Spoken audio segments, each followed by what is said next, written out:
Looks rather dark in there. Never stopped me before.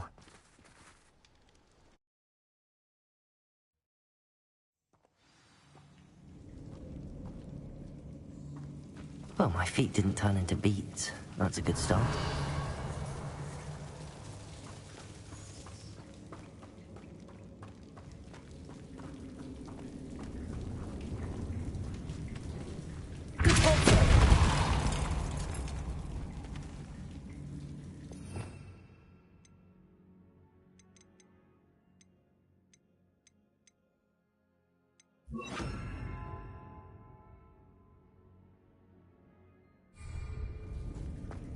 Revelio.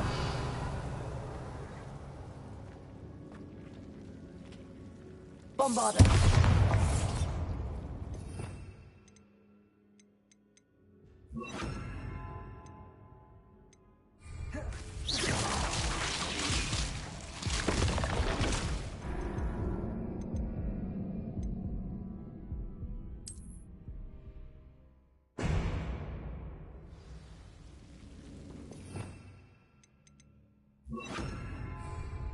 Confringo! Should have known a herbologist would use Devil's Snare.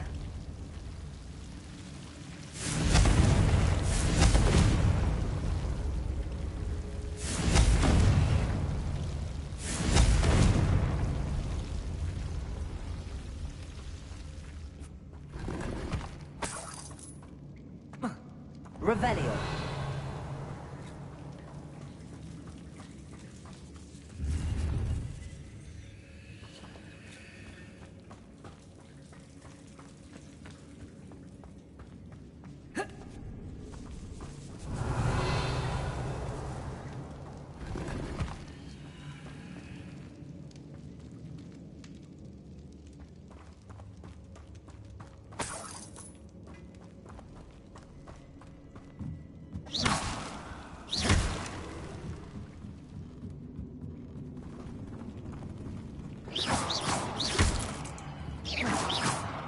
Revelio.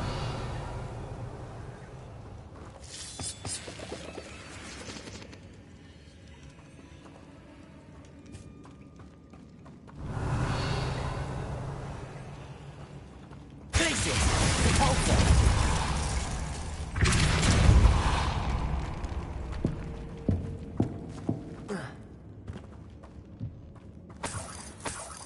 Revelio.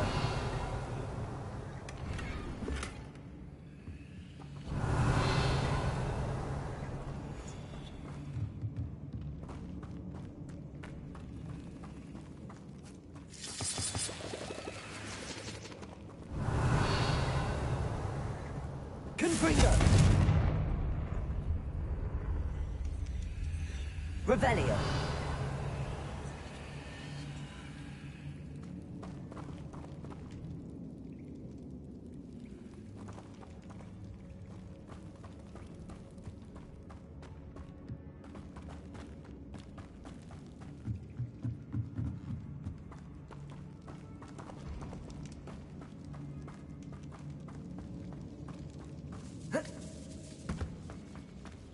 Confringo. Glacius. Confringo.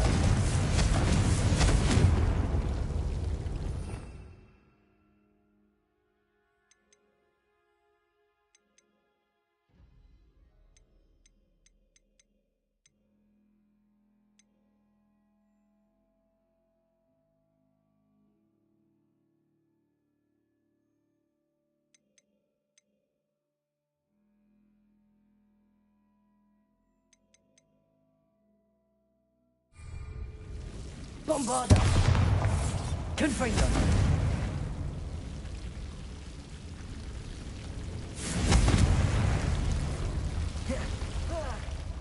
A troll? You can't be serious. Bombarda. Confringo. Glacius. Repulsor.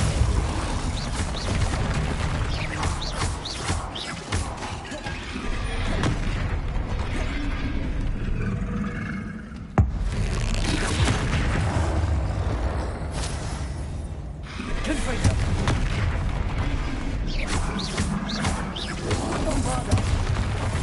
Glacius! Confringo!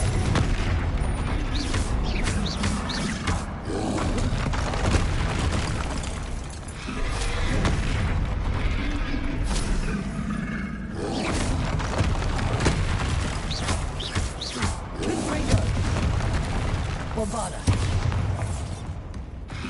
Repulsor.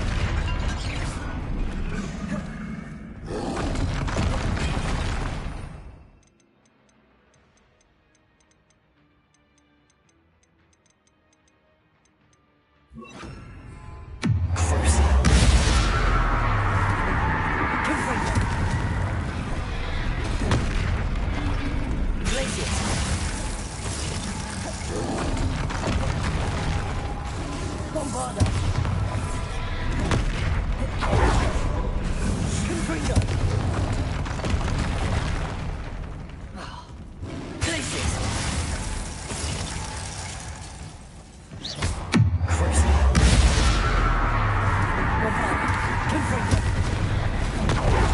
Bombarda.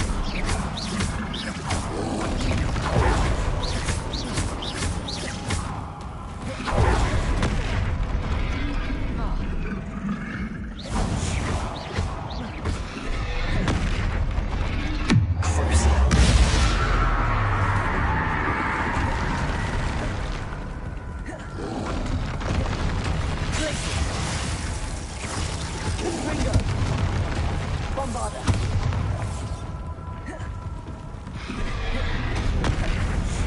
Glacius.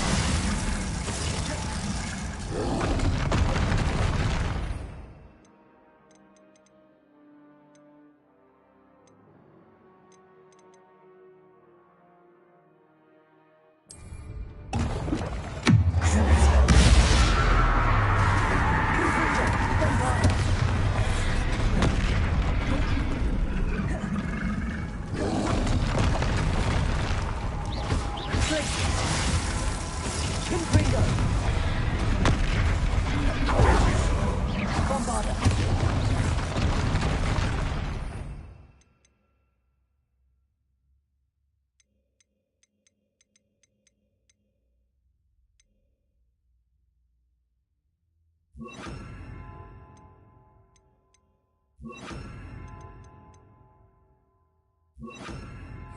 Arresto momentum.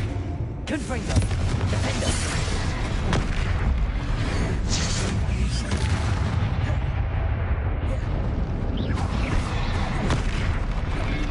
Bombarda. Confringo. Defender. Arresto momentum.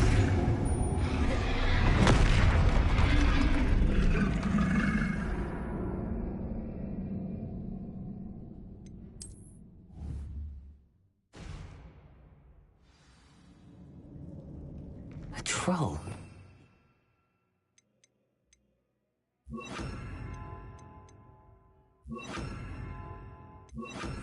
Serious.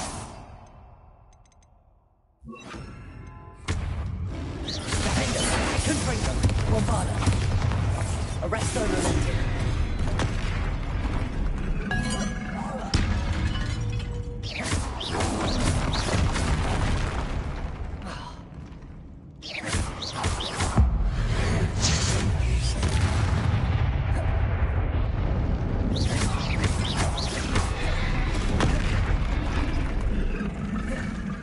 Arresto momentum. Confringo. Bombarda. Defender.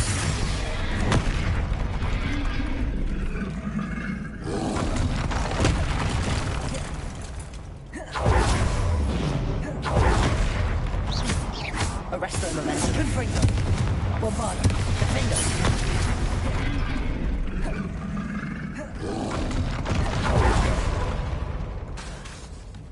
Confringo. Arresto momentum. Bombarda. Defender. Confringo.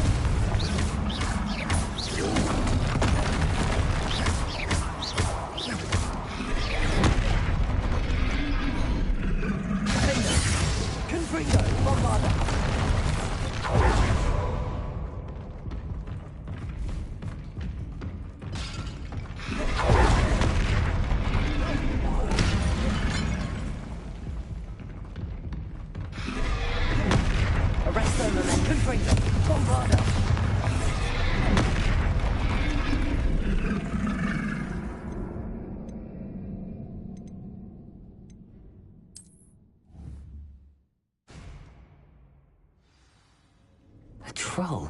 You can't be serious. Glacius! Repulsor!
Incendio.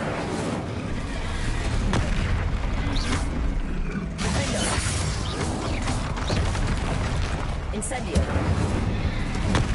Confringo.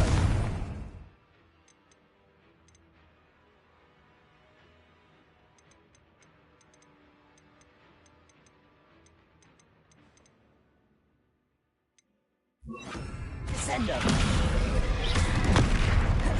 Bombarda.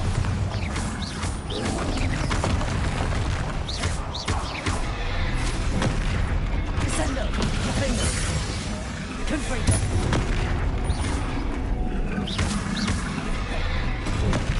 Bombarda.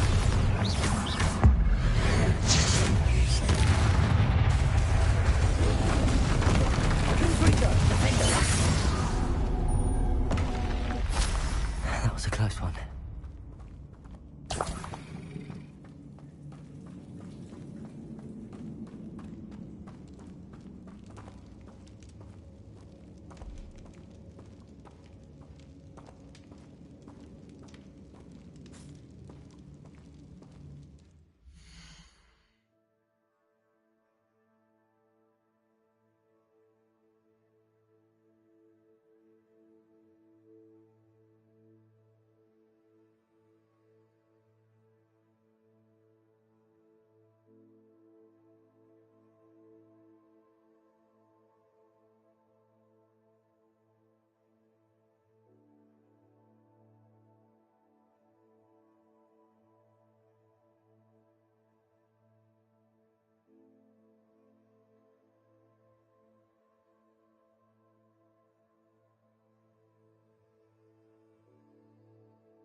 A sarcophagus.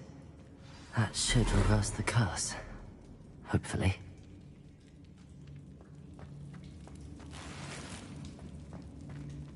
Revelio.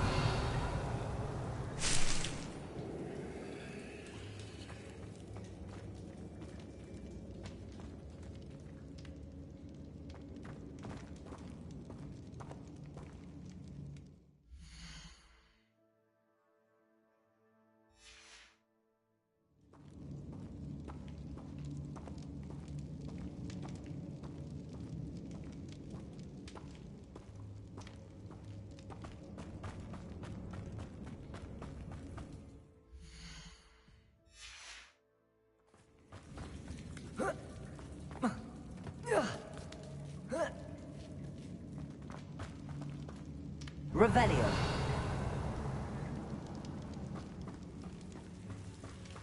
Well, Marmaduke certainly left behind more than plants.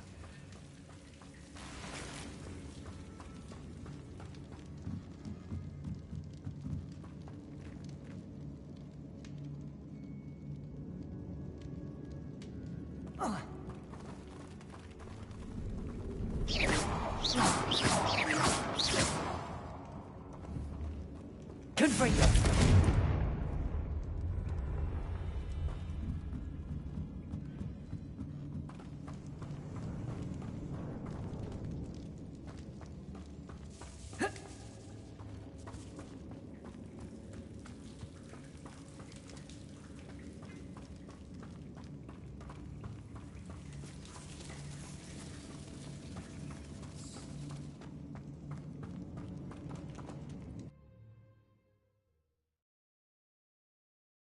Samantha will be glad to hear that the crest has been returned. I said.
I'm happy to tell you that I returned the crest to Marmaduke's sarcophagus just as you asked. I thought as much.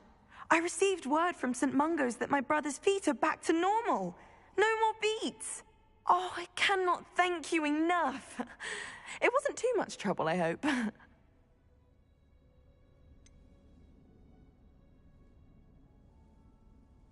Well, there was a troll in the tomb. A troll? Oh dear, I'm so sorry. That's awful. No one has been in that tomb for centuries. But I can't say I'm surprised. Marmaduke seems to have been full of surprises. Indeed he was. Well, I suppose I should be going. I'm anxious to see my brother, who must be elated to have his feet back. Of course. I certainly would be. William and I are forever in your debt. Thank you again for what you did.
We are fortunate to have a student brave enough to eradicate the Demiguise figurine menace.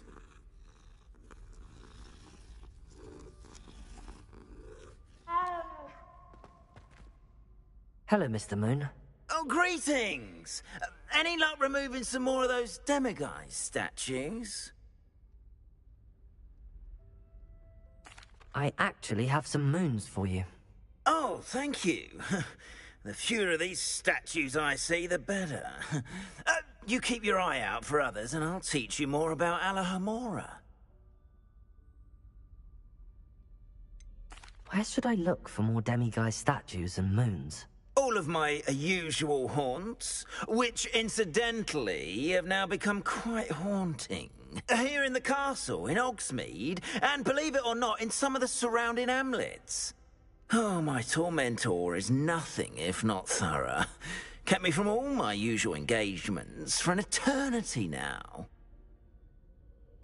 I'll keep an eye out for more demiguise statues and see if I can bring you more moons. You are to be commended for your bravery and valor, especially since they can only be collected at night.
Revelio.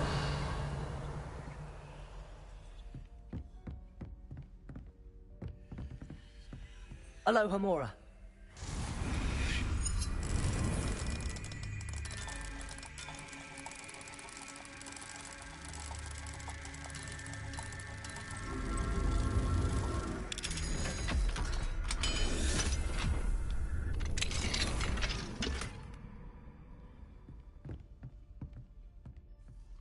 Professor, do you have a moment? I do. May I ask what attracted you to astronomy? You may. Might I assume from your inquiry that you wonder how anyone may have an interest in astronomy?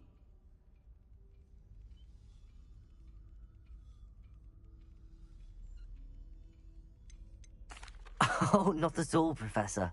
I find it intriguing and wanted to know more about your work. Ah, that is good to hear.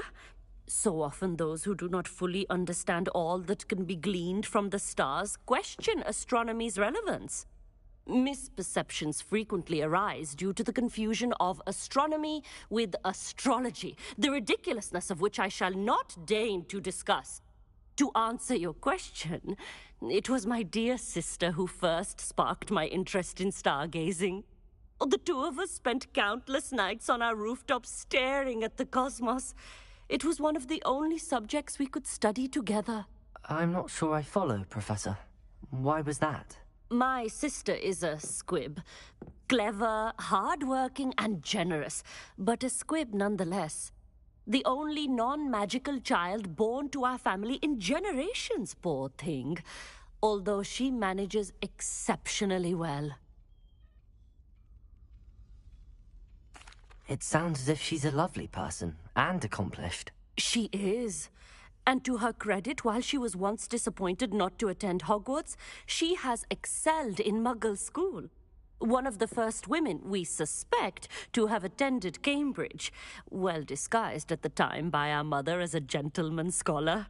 And as astronomy is one subject shared between the Muggle world and ours, she and I have been able to maintain that common interest. We still sneak up to a rooftop now and then to gaze upwards, courtesy of a levitation charm rather than a trellis nowadays. Thank you for telling me about your sister, Professor. I was glad to. It is good to be reminded of all that one can accomplish when one embraces who one is. Now off you go.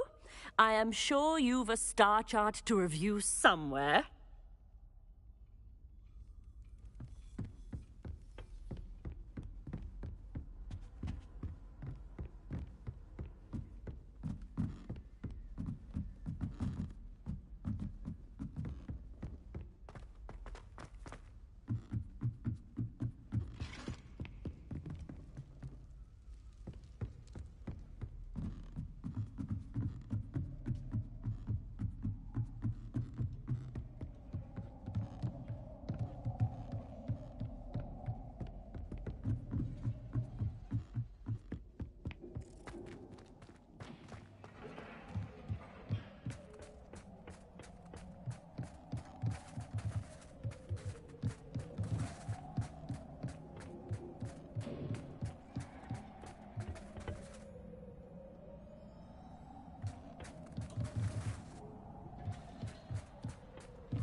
Revelio.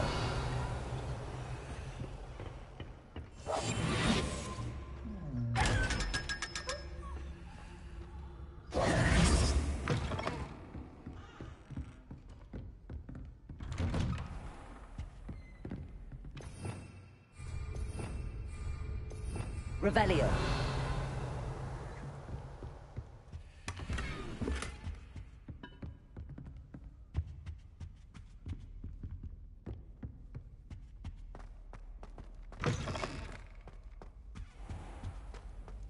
Mine now, Demi guys.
Revelio.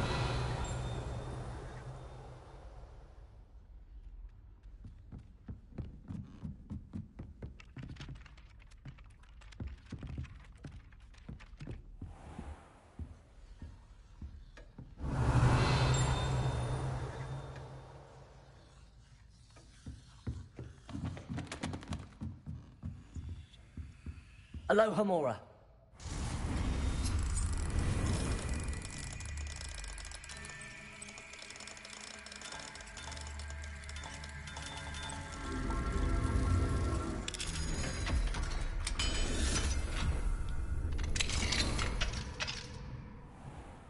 Revelio.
Can't see this being much good to a half-blood.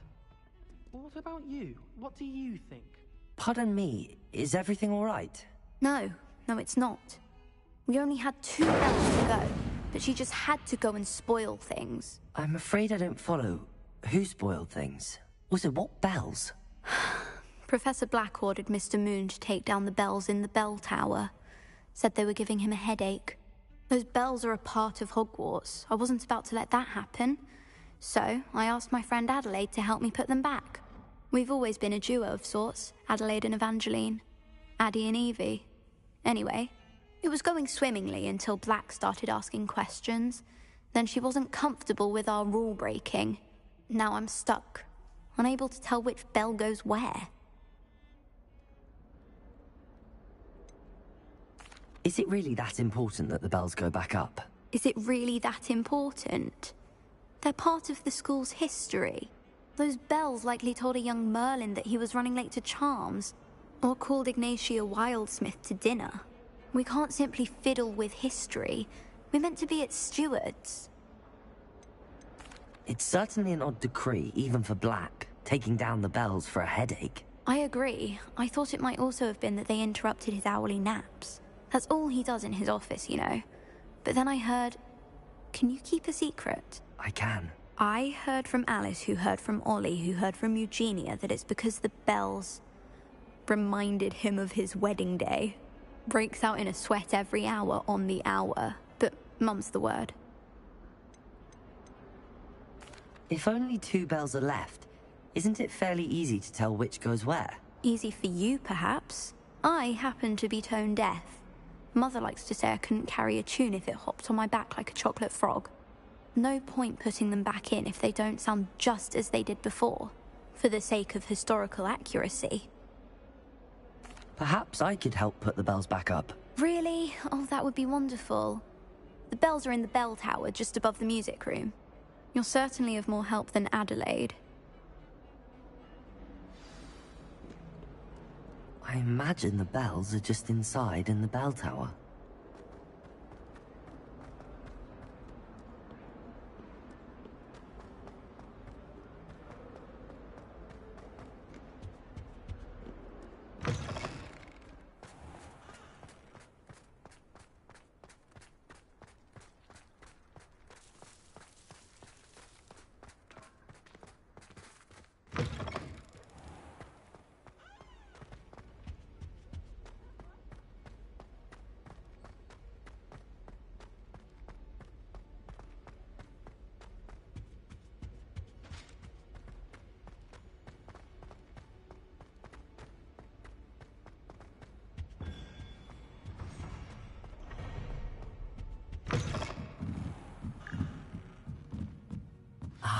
The bells must be upstairs.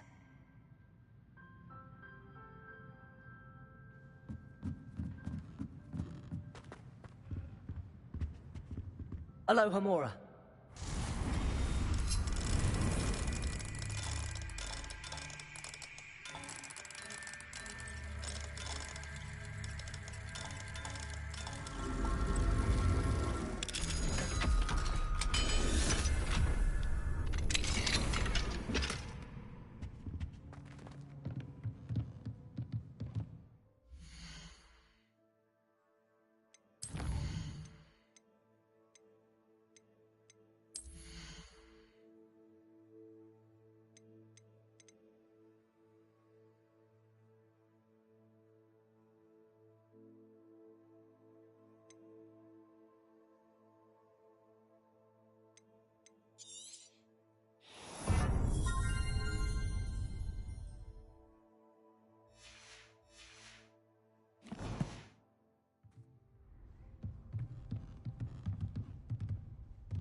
Leviosa.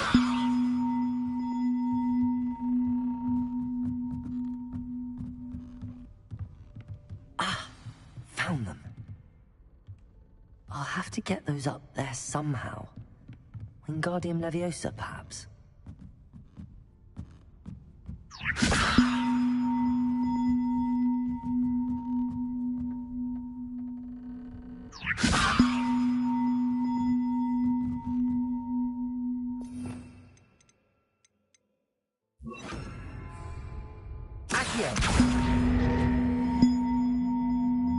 Wingardium Leviosa.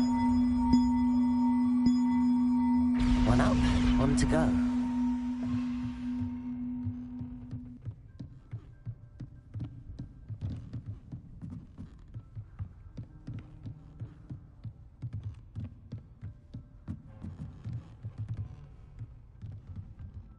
Leviosa.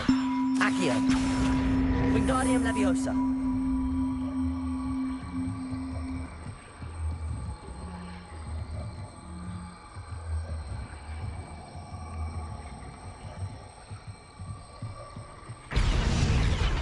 Well, that wasn't too hard. Evangeline should be pleased about this, even if Black isn't.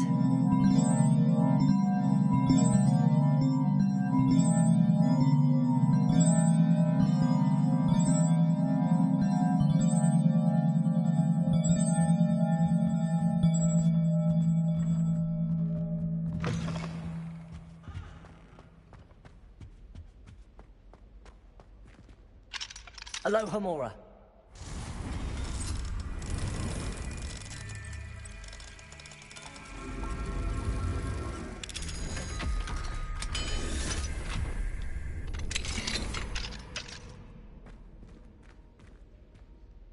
Bombarder.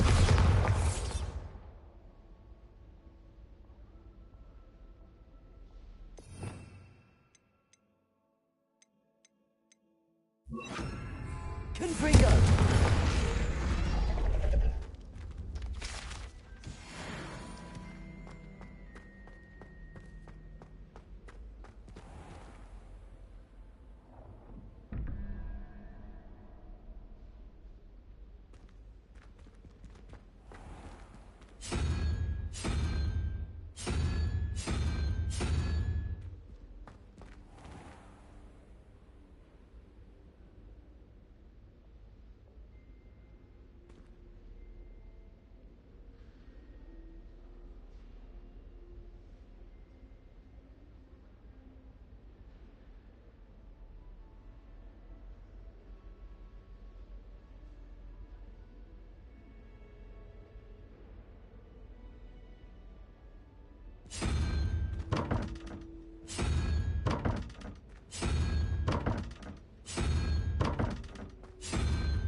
Revelio.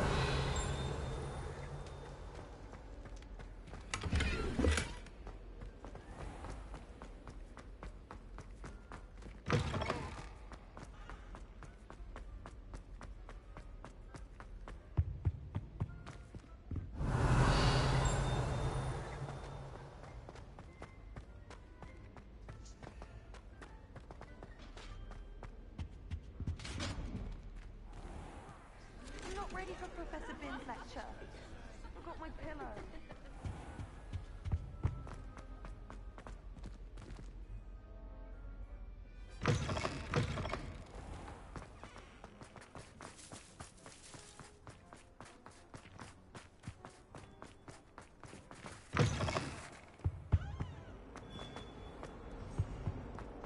Have you found anything to, prove my bravery yet?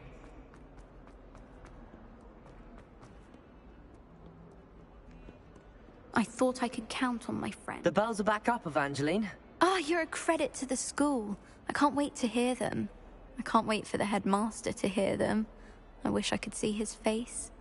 Future generations may not truly appreciate what you've done, but I do. And I hope that you do as well. You don't know how much this means, for me and for Hogwarts.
In today's lesson, we will cover a truly thrilling event.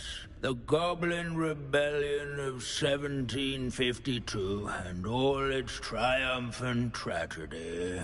But more specifically, we will address the devastating effect it had on the wizard milling industry.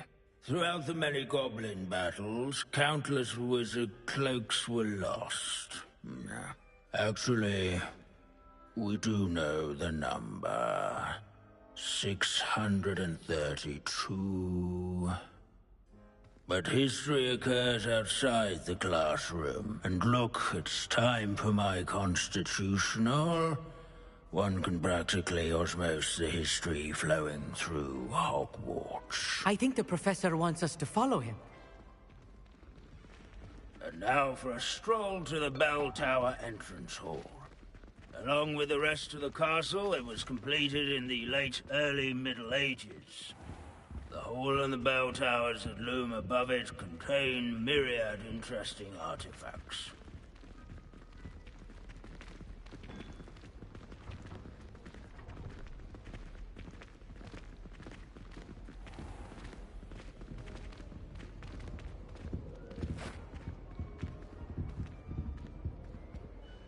Good to see you again. Recovered from that nasty bout of dragon pox, have we? That wasn't me, Professor. I'm new here. Are you? Well then, welcome.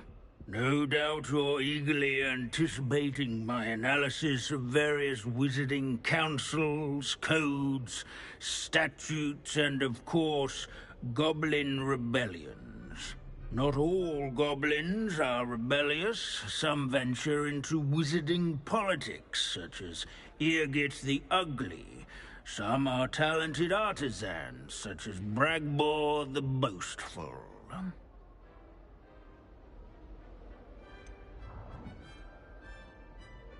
Did you say Bragbor? I think I know that name. Well known for his metalwork. I would imagine much of his goblin-wrought iron and silver has survived to this very day. Oh, of course. Odgok said he was an ancestor of Ranrock. Where were we? Oh yes. Back to our class topic for today. Grimbold Weft. Another notable historical figure. He's right nearby.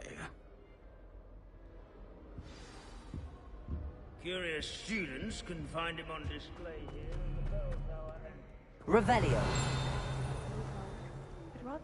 Accio.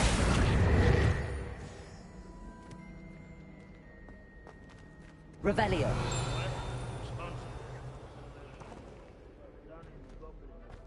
Let's see. Grimbled Weft. I do so enjoy old stories. I'm sure he's around here somewhere. Sir Skagglethorpe the Heedless once challenged a mountain troll to a game of musical chairs.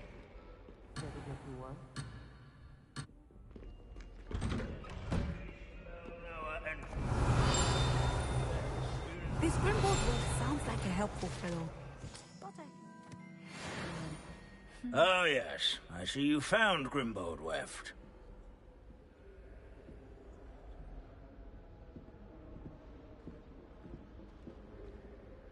Yes, I rather enjoyed seeking him out. The thrill of the scholarly pursuit. I know the feeling quite well.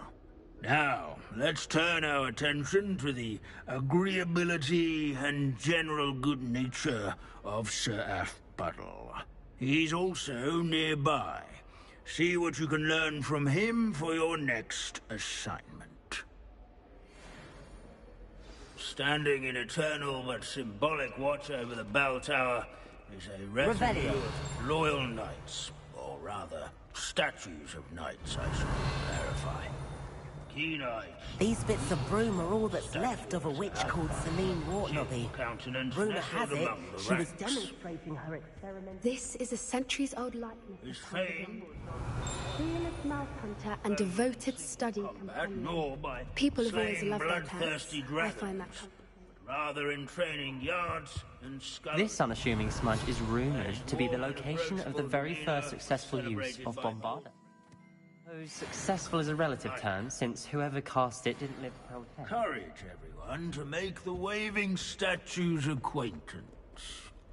Abandoning class to wander the halls is in keeping with Professor Binns's manner of teaching. Where can I find that friendly knight you mentioned earlier?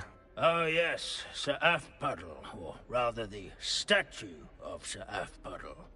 It can be found amongst the other statues of knights. It's easy to identify, as it's been enchanted to wave at those who take the time to seek it out.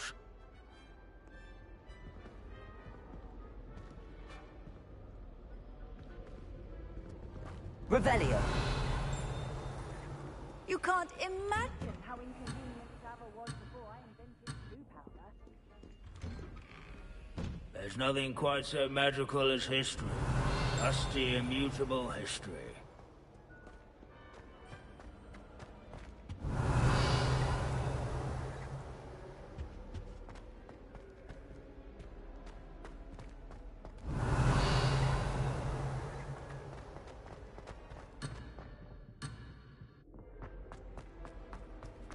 Revelio.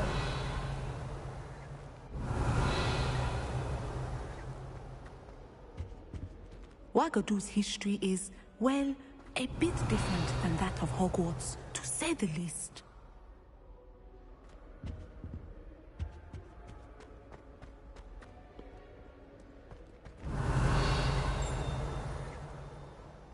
What I wouldn't give to be back on a broom right now.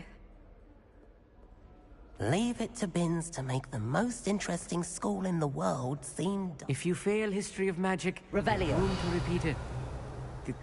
The class, that is. Confringo.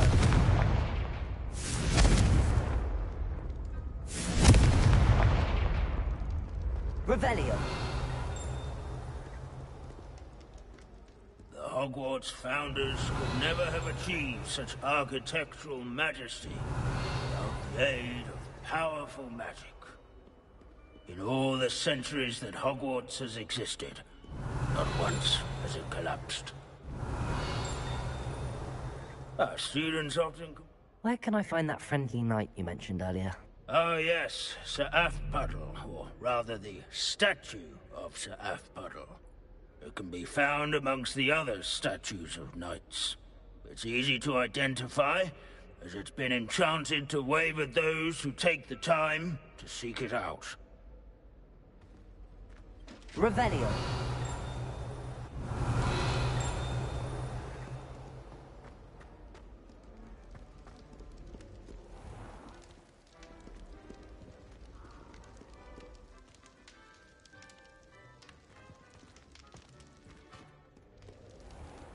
Hogwarts is impervious to the inexorable march of time.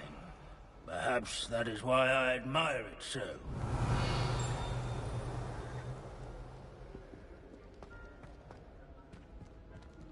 Revelio.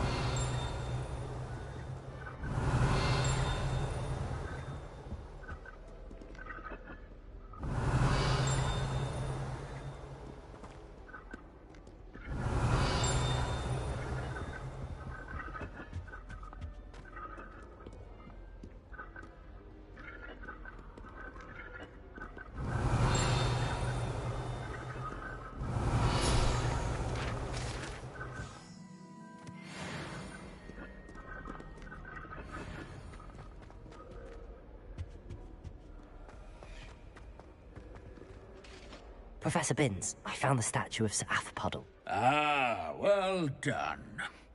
Alas, Sir Afpuddle's affability was his undoing.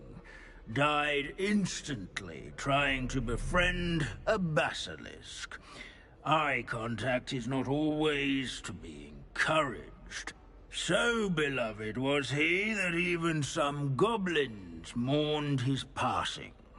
Of course, that did not bode well with the rest of the goblins, most of whom could not abide mourning the loss of a wizard.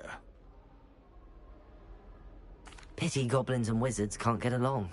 True, but imagine how dull my lectures would be without goblin rebellions to discuss. History does tend to repeat. It is a series of patterns, a thought both comforting and disconcerting. The wise students, such as yourself, will learn from it.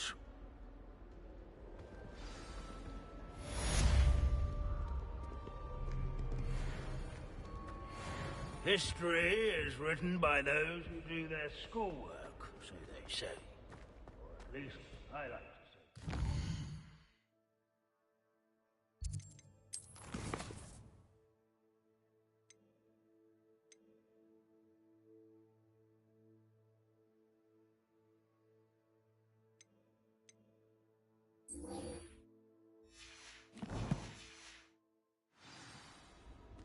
Looks like we've all gone on another one of Binns' wild goose chases.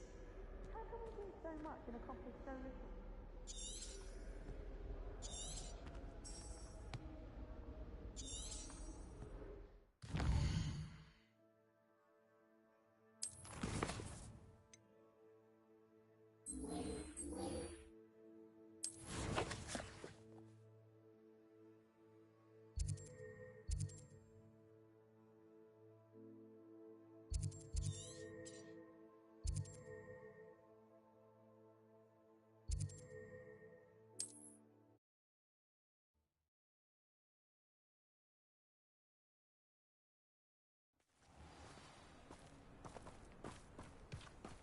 Don't get me started on how difficult it is.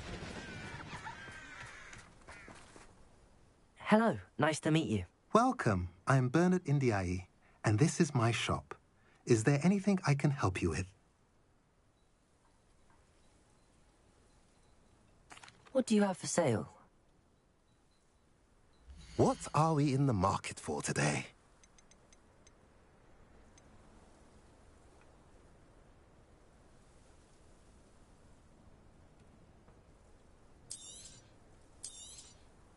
A pleasure doing business with you.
Have I mentioned you're welcome to stop by any time? Revelio.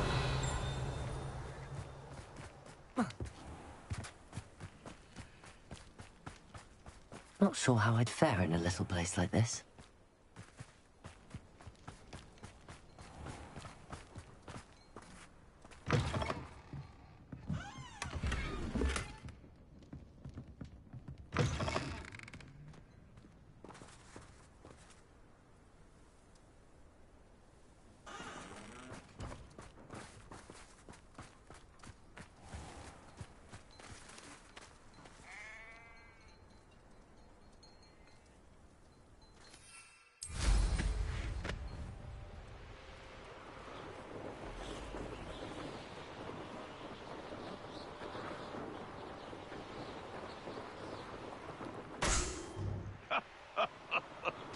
In future, perhaps best not to get too carried away when...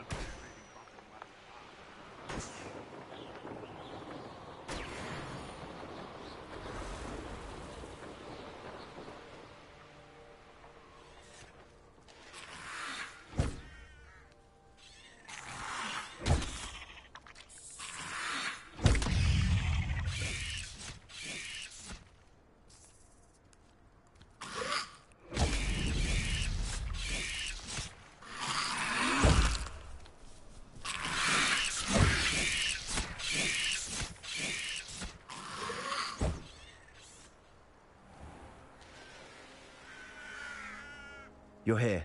Good. Sebastian, that relic you mentioned... I believe one of Slytherin's students stumbled upon the relic during an assignment to study sarcophagi in this catacomb. From what I read in a report by the student, they weren't permitted to take it with them, so I must assume it's still here. As I mentioned earlier, this relic grants its holder the power to reverse dark magic curses. If it's in this catacomb, I have to find it. For Anne. I need to see her.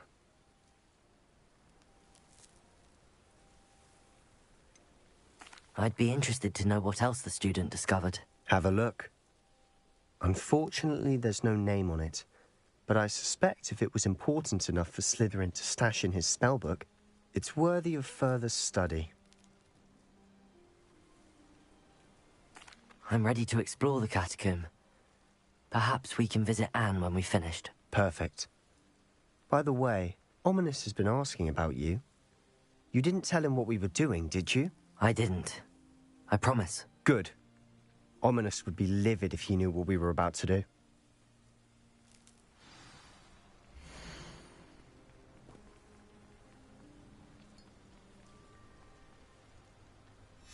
I'll be interested to compare what lies inside to what I've read about this catacomb.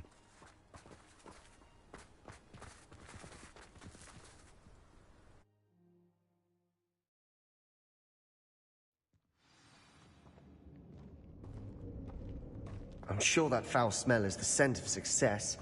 Try not to lose your nerve just yet. Accio. This is tempting. Levioso. Accio.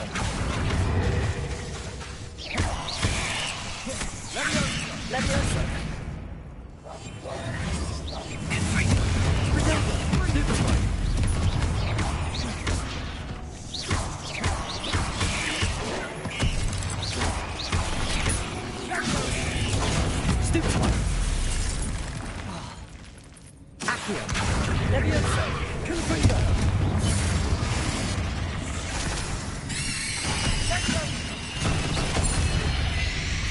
At least now we know we're not alone in here.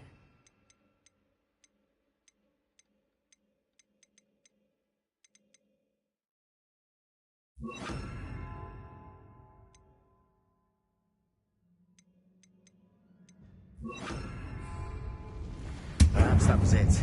And the rest of the tomb will be insect-free. Yeah, spiders aren't insects. Don't start.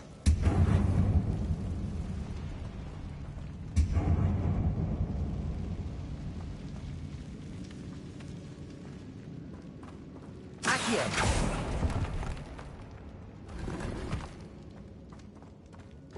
Accio. Wingardium Leviosa.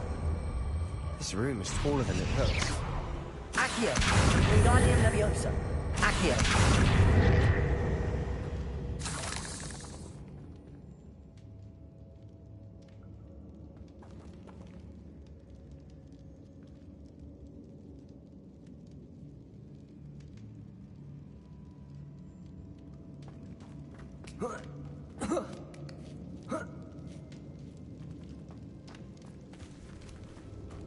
Finding a chest in an inconspicuous loft.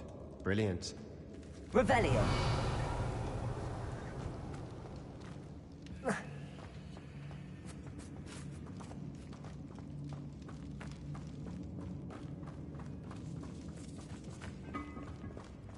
Accio. Confringo. Bombarda. Descendo. Accio. Confringo.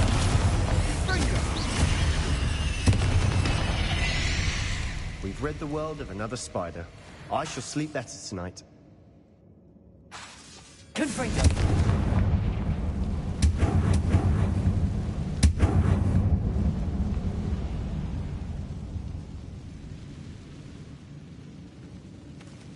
Accio.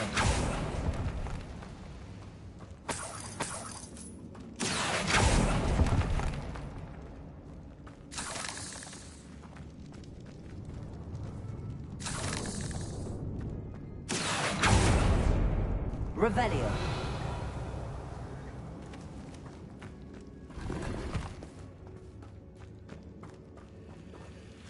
Watch your step. I nearly slipped there.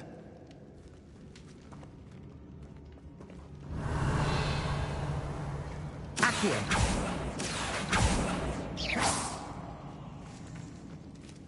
Accio. Bombarda. Confringo. Descendo. Accio. Revelio. Bombarda. Confringo. Descendo.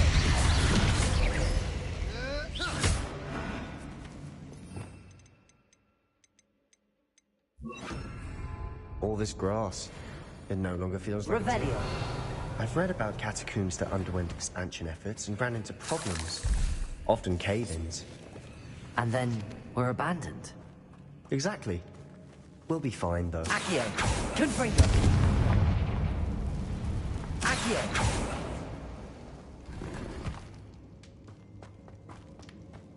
Revelio.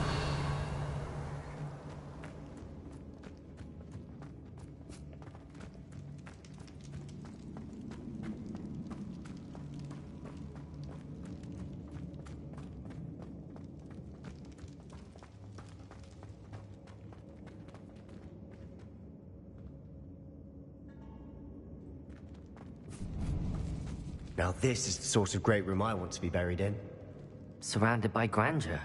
Grandeur and then some. Even an altar with a pile of bones. Lovely. Bones outside a sarcophagus. Seems odd.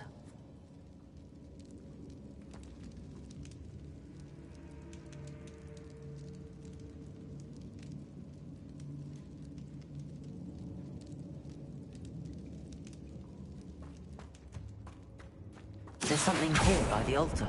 Accio.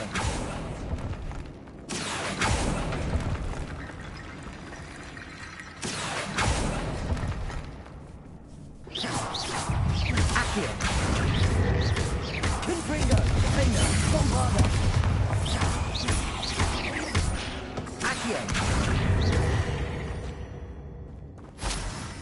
We've rid the world of another spider. I shall sleep better tonight. Accio.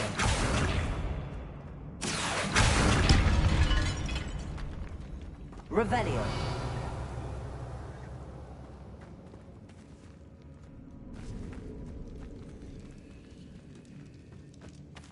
Accio.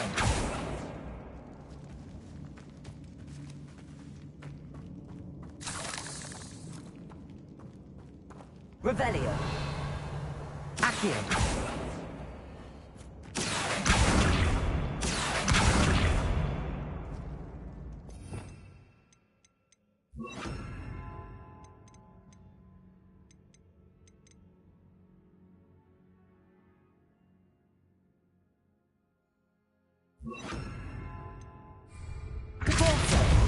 Revelio.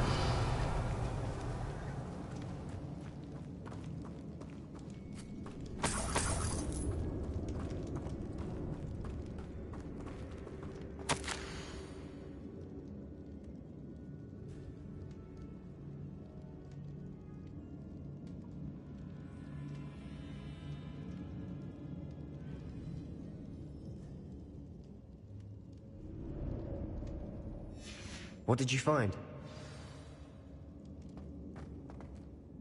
Looks like part of a student's diary. It mentions plans to return for the relic, and conjuring barricades using bones. Of course.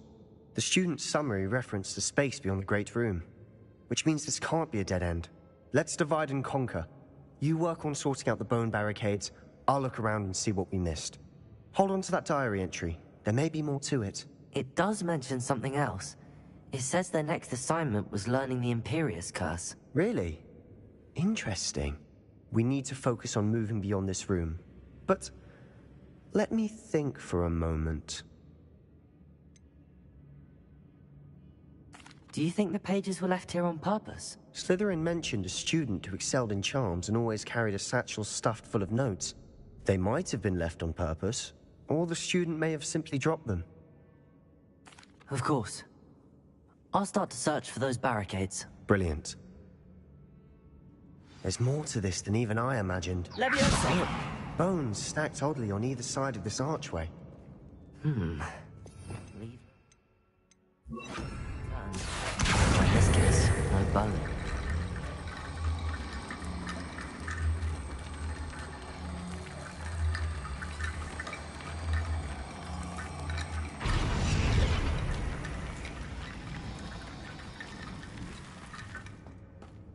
Accio. Wingardium Leviosa.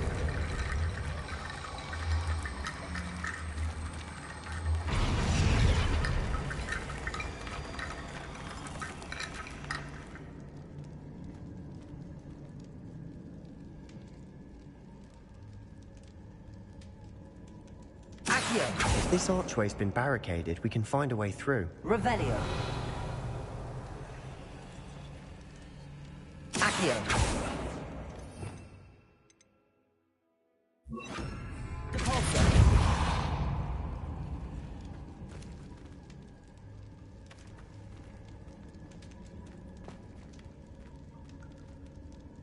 Leviosa.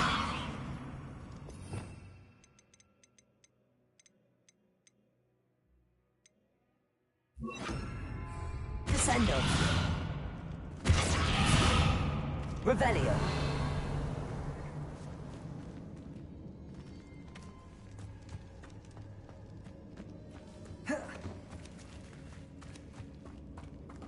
We've made it this far, but clearly we have more to do.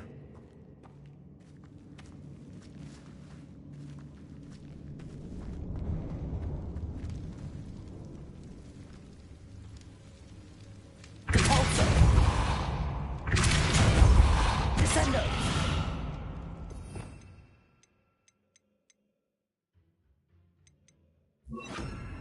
Accio.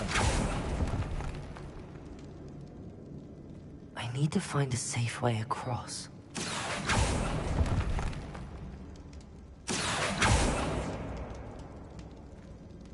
Confringo.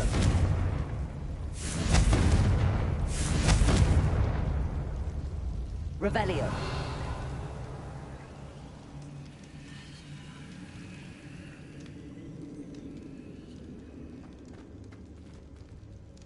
Confringo.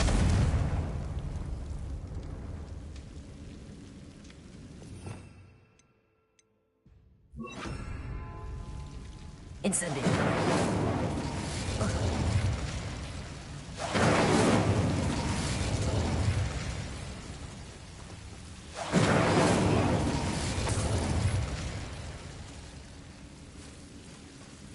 Accio.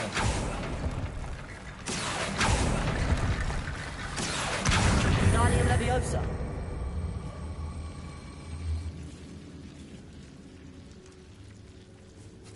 Accio.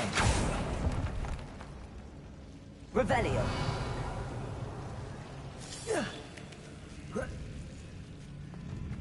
Accio. Wingardium Leviosa.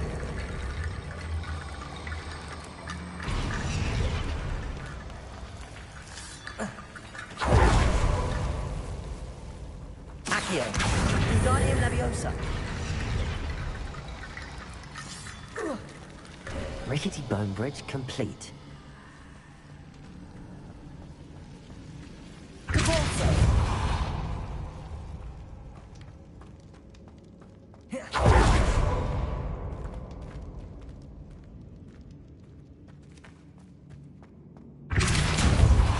Accio.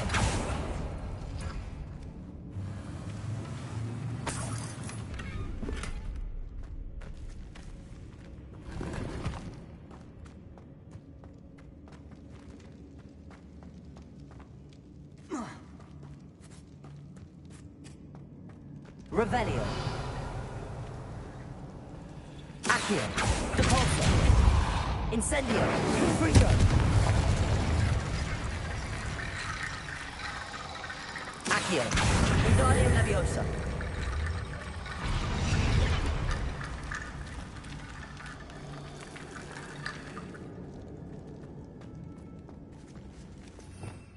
Revelio. Accio.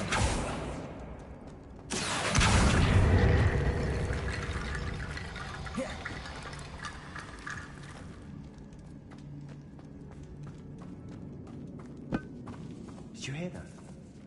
We're in a tomb. I assume eerie sounds come with the territory.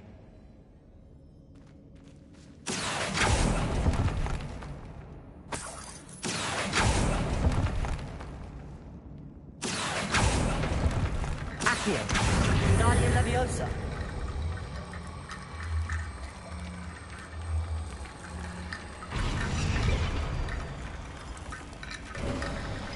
You've done it.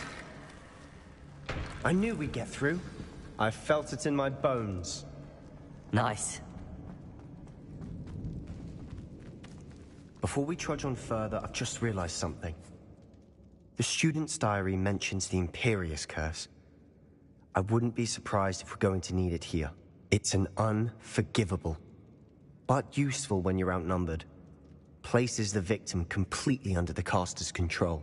So, if you'd like to learn Imperio, I can teach you. It's probably wise to know the spell. I couldn't agree more. A spell that could save your life shouldn't be unforgivable. You have a lot at stake. You have an ability that evidently no one's seen for centuries. Focus your wand movement. It's not an easy spell to master.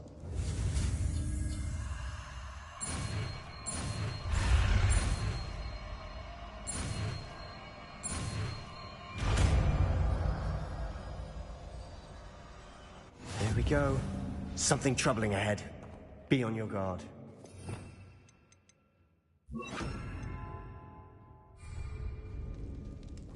Imperio.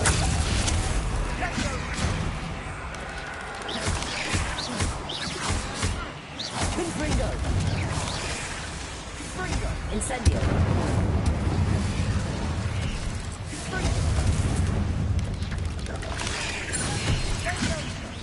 Confringo. Accio.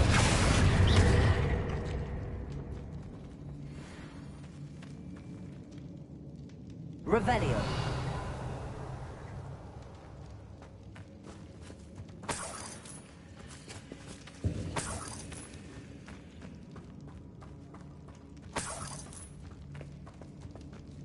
Accio. Revelio.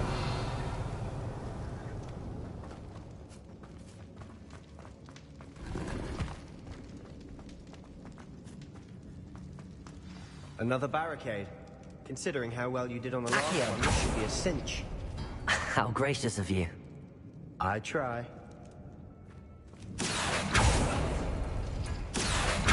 That worked. Keep going. Imperial. Accio. Confringo. Incendio.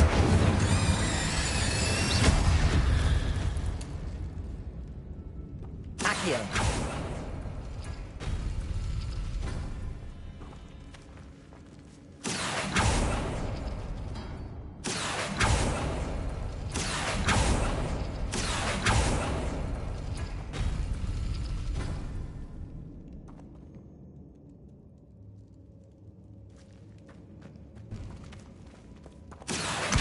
Wingardium Leviosa. Accio. Wingardium Leviosa.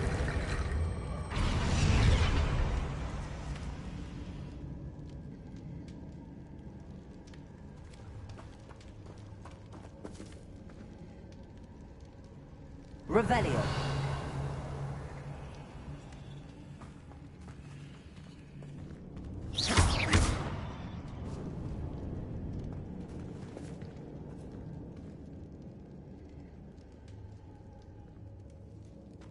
Accio.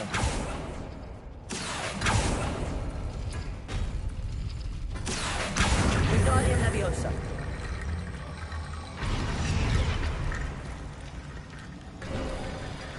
You are head and shoulders above these bones. Nicely done.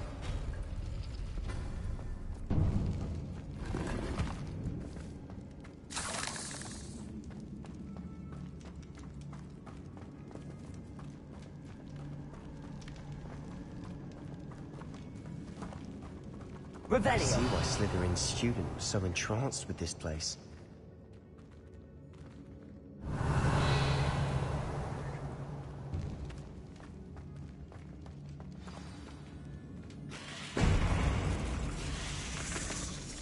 Imperial.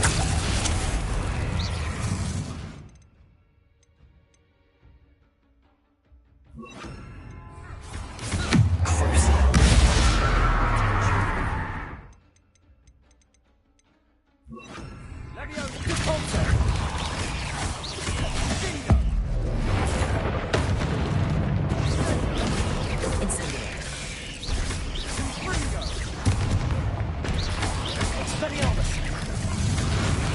Bombarda. Caponzo.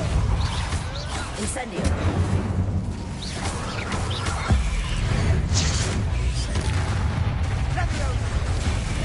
Expelliarmus. Caponzo. Incendio. Bombarda. Fringo.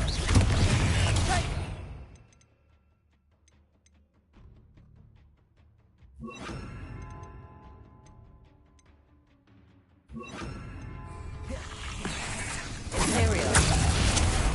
Fringo. Potato. Stupefy.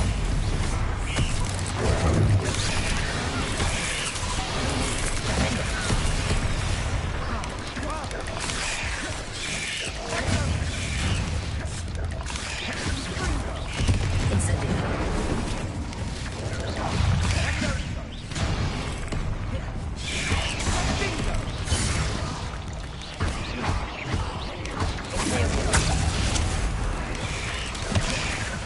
Bombarda.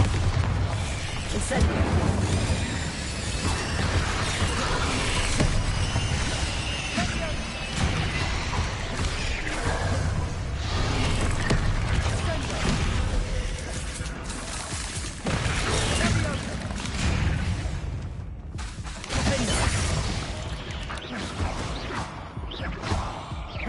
Incendio. Bombarda. For a moment there, I thought that'd never end.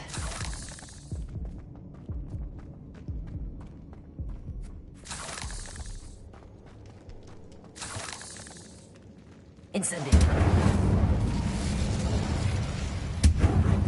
Revelio.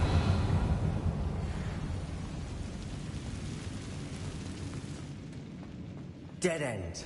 Lovely. All that for nothing. Hold on. Don't give up yet.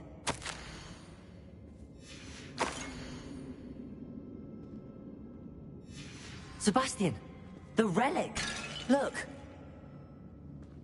Could it be?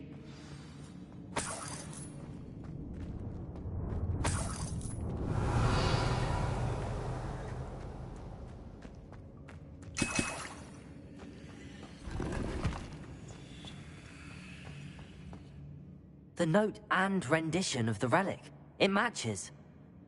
This must be where the student left the relic. I can't believe it. After all this, it lines up. We've really found it. What do you suppose is meant by the dark sacrifice required to realize the relic's potential? I have no idea. But we're here for the relic.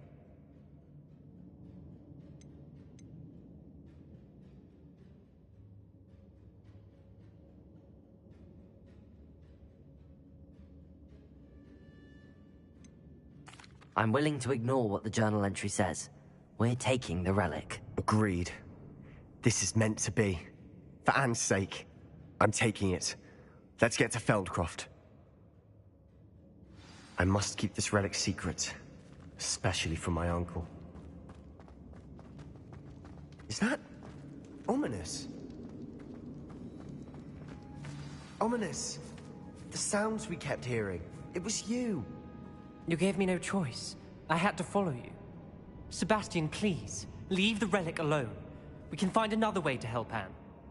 I'm sorry, Ominous, but I'm taking it. No, you're not. If you won't put it back, then I will. Hold on, both of you. Sebastian, please, take a step back. Fine, but Ominous knows. I won't step back from a fight. Can't believe this. How much did you hear? Everything. I heard you encourage Sebastian to take the relic. Sebastian's done his research. He knows what he's doing. Sebastian makes things sound easy when they could be impossible or dangerous. We need to stop him. And if nothing will change his mind? Something has to. I need your help.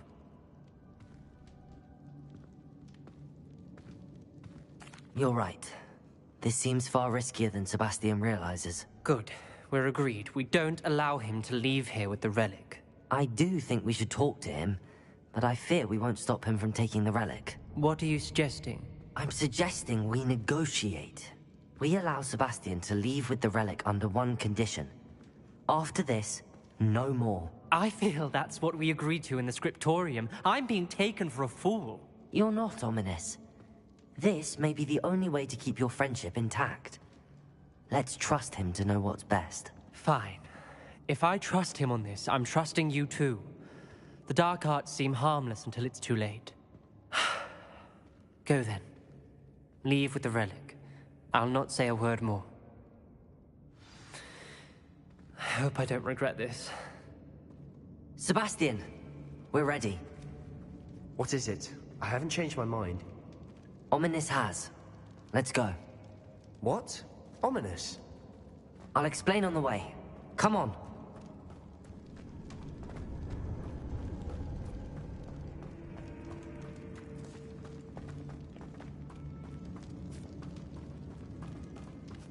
Revelio. Well, what happened back there? Ominous and I found a compromise. Ominous simply needs a moment with you and he'll change his mind. Is that it? I told him we ought to give you this chance. That the relic is too important to ignore. There has to be more to it than that. Tell me. We agreed on what was needed, Sebastian. You have my word.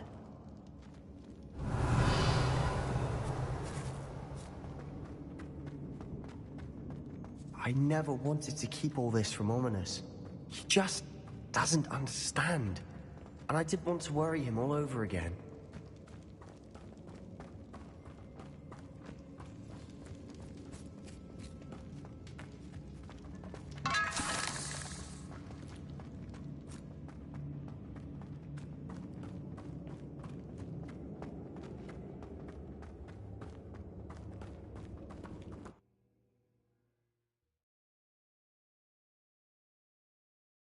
As we were leaving, Ominous wouldn't even acknowledge me. That's not like him. He was troubled, Sebastian.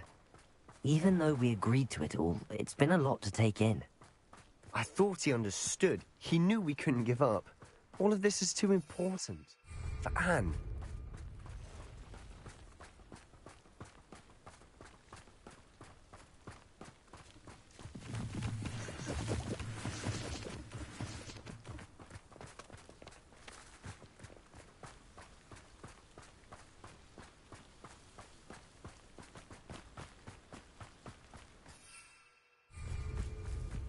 When we get to Feldcroft, I'd rather Anne not know what had to be done to get this relic. She thinks like ominous. It'd only upset her.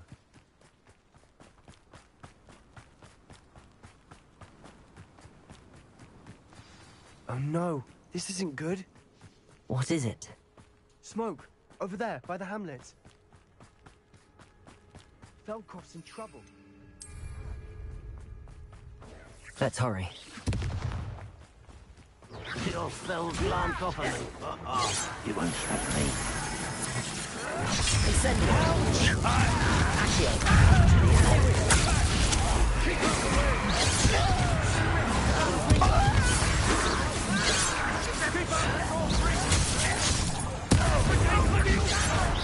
Who do you think you are?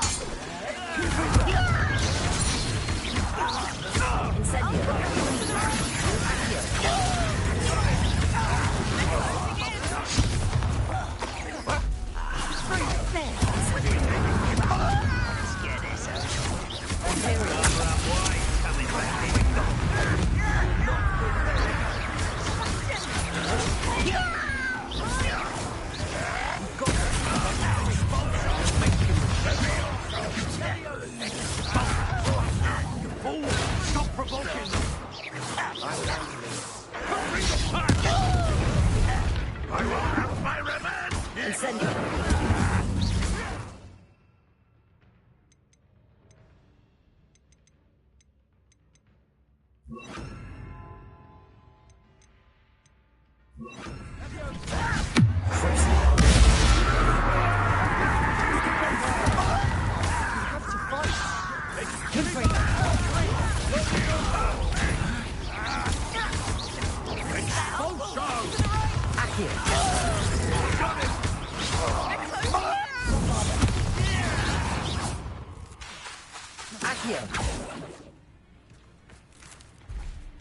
You'll not win here. Sebastian, be careful. You've got Ringo. They'll retreat. We'll make them retreat.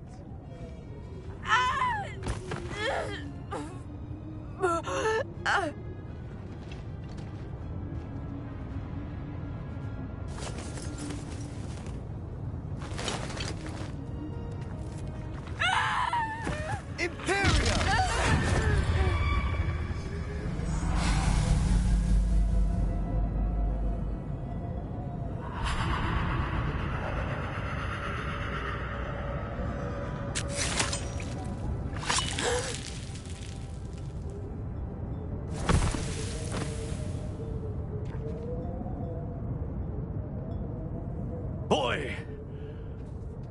What have you done? Saved my sister. With an unforgivable curse. From that damned book, no doubt. Your father would be ashamed. You've gone too far, Sebastian. Stay away from her. From all of us.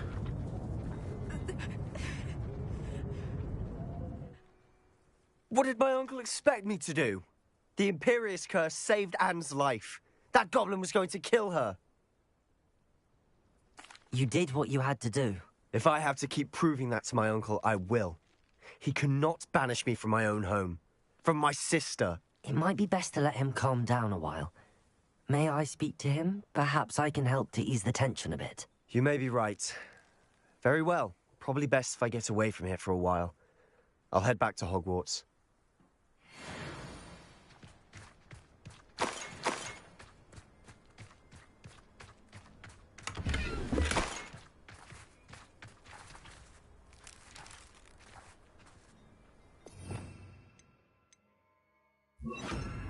Reparo.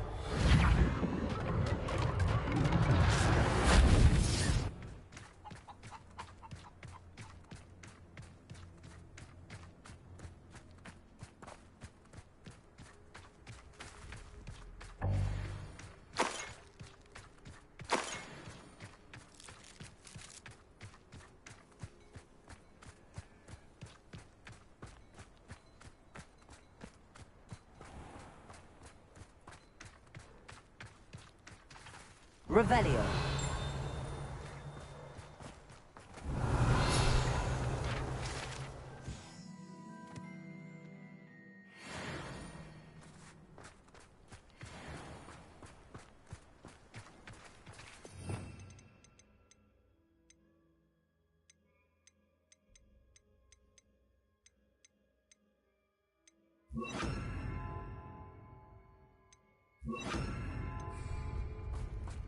What was he thinking?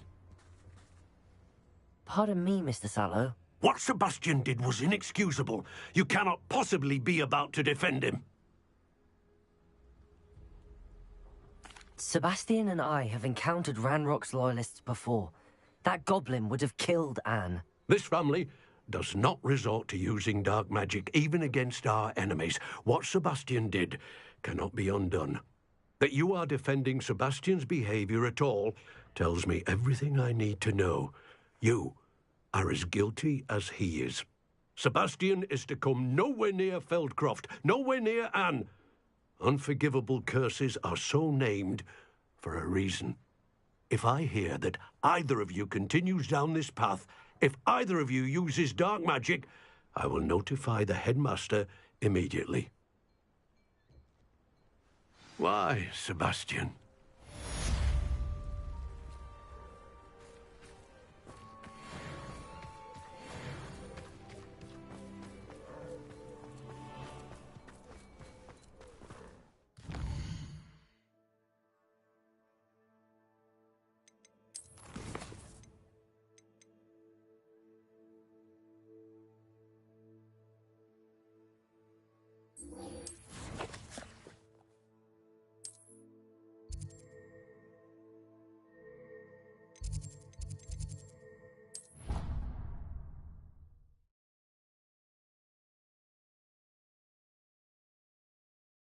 What are you up to now?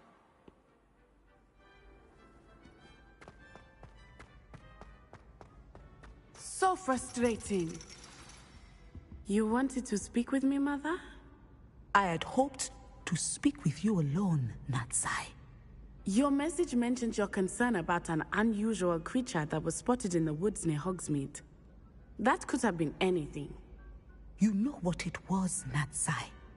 I am allowed to leave the castle. I am always careful, Mother. Careful? Officer Singer disagrees. She sent me an owl telling me that you have been trying to collect evidence of some kind against dark wizards. She berated me for not keeping a closer eye on you, and she is right. I do not want you visiting Hogsmeade for the near future. But Mother! My little gazelle, you are well-intentioned, but you must not meddle in the affairs of dangerous people. If someone had meddled in Matabeleland, Father would still be with us. I must get to class. Perhaps your friend can get you to listen to reason. So frustrating. She never listens to me. She called you her little gazelle. Is that a term of endearment where you're from? It is specific to me. I am the unusual creature in Hogsmeade she mentioned. Self-transfiguration is not taught at Hogwarts, so I am gently discouraged from practicing it. However, I am an animagus, and it is in my gazelle form that I have been able to wander the Highlands rather freely until now, much to my mother's chagrin. That is how I managed to spy on Rookwood and Harlow.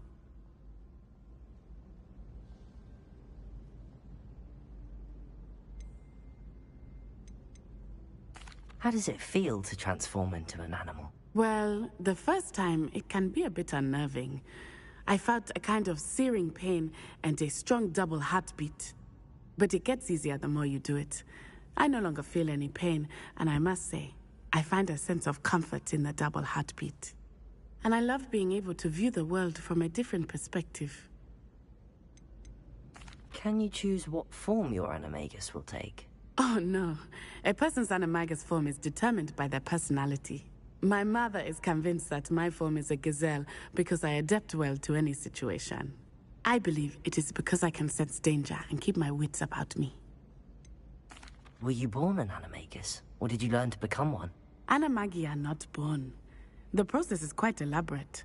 It involves holding a mandrake leaf in one's mouth for an entire month, then placing the leaf in a crystal phial so that it is imbued with moonlight, then adding one of your own hairs. And that is just the beginning.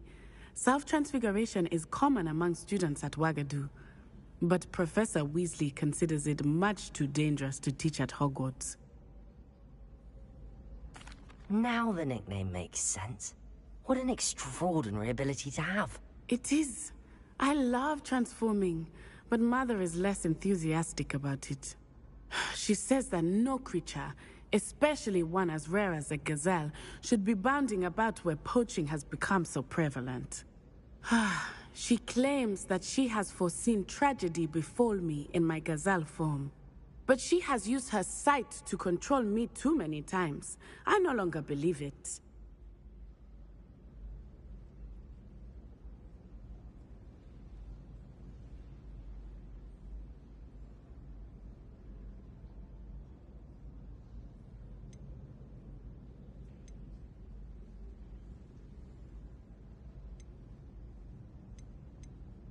We're making good progress. We can't quit now. I agree. I have never considered quitting, even for a moment. You could have fled the moment you discovered that Rookwood, Harlow, and Randrock were after you, but you did not. I choose to act as you have. I must deal with Rookwood and Harlow, not hide from them. My mother cannot know where I am all the time. Thank you for being here during that rather awkward conversation.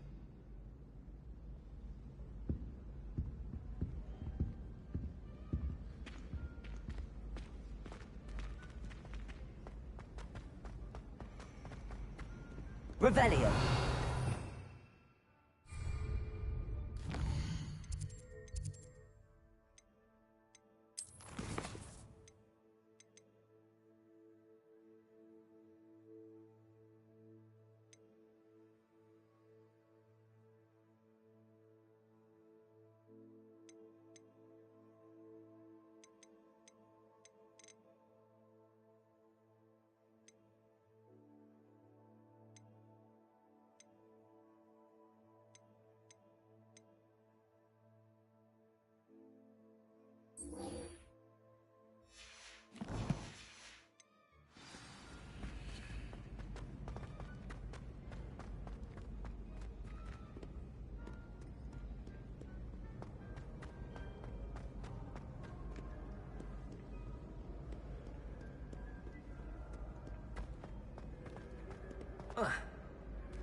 Isn't Sebastian Fallon?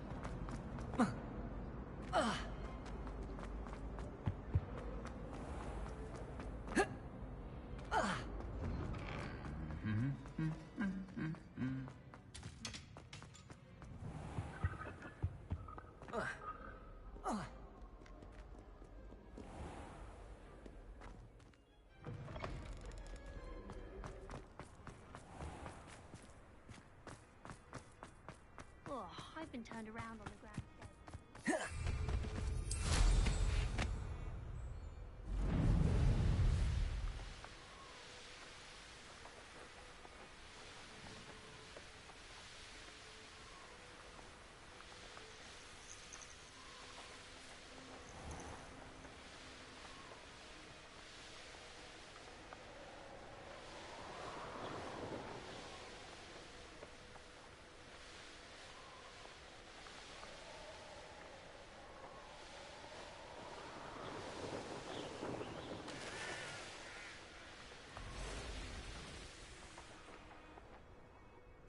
Let's see what's up your sleeve this time, Merlin.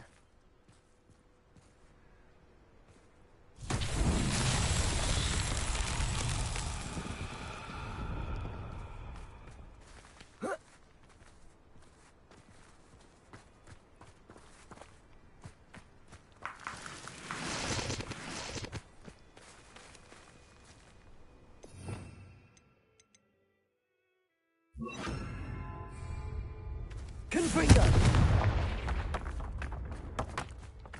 Levioso. Accio.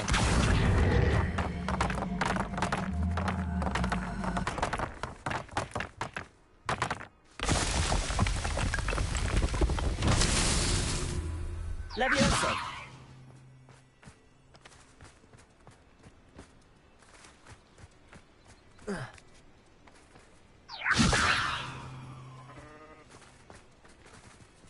Accio.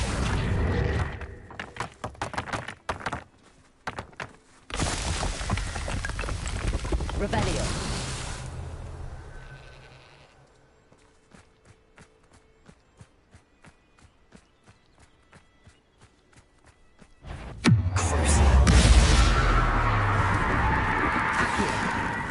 Confringo.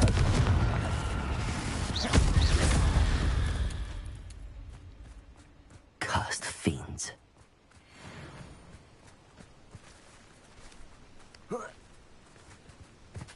Revelio.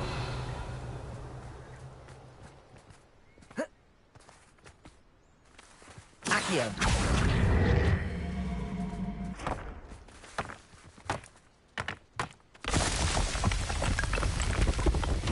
Alan himself would be proud.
This place has seen better days.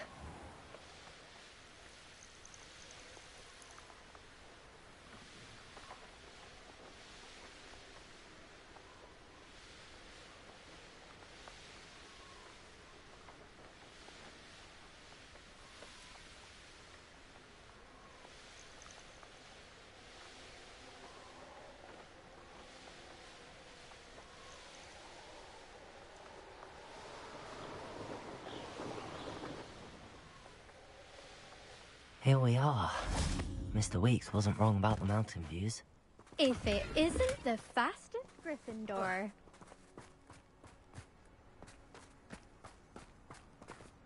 Hello, Imelda. So, another trial?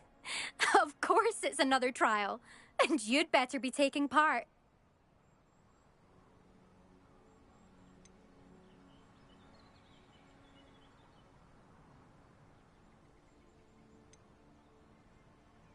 Does this mean you've changed your mind about me? Well, you're a step up from the good-for-nothings who usually challenge me. While they sit around and hope to be the best, I put in hours of practice. No one sets records by wishing for them, and I need strong competition to stay on top of my game. Are you going to try to beat my flying record or not? Strong competition? Could that have been a compliment, Imelda? Go ahead, believe what you want. Makes no difference. Compliments make people soft. No one goes round telling me I did a fine job. And do I care? No. I say I'm the best, and that's all I need. So please, try to beat my record, 5th year, and don't be disappointed when you lose. I'm ready to fly. Finally, a decent challenge.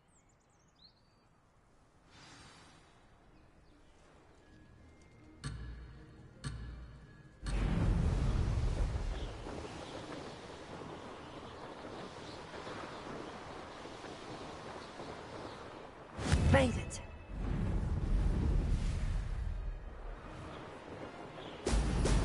Oh! Oh!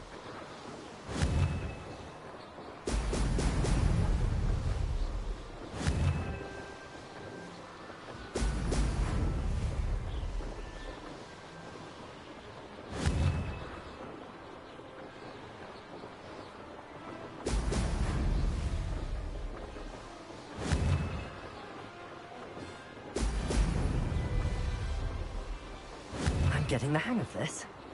Ah-ha-ha!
That wasn't too bad.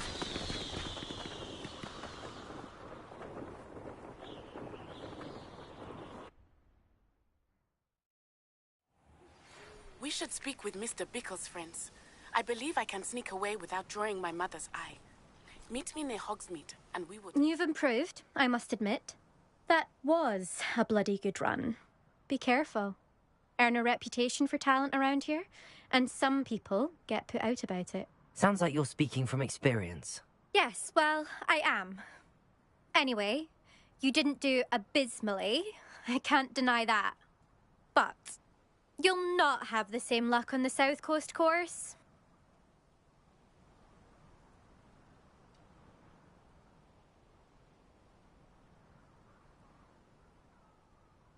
We'll see, won't we? Till next time. I half expected you to back down. Rest on your laurels. See you at the South Coast trial, if you don't lose your nerve. To race this course again, visit the podium with the leaderboard, where you can start the race and check your time. Another successful flight. I should let Mr. Weeks know.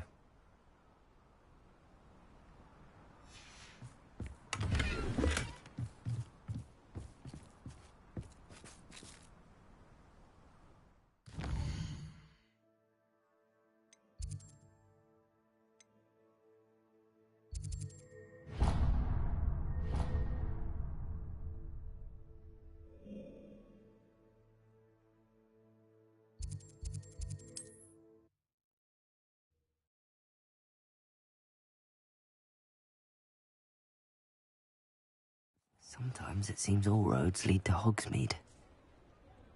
Revelio.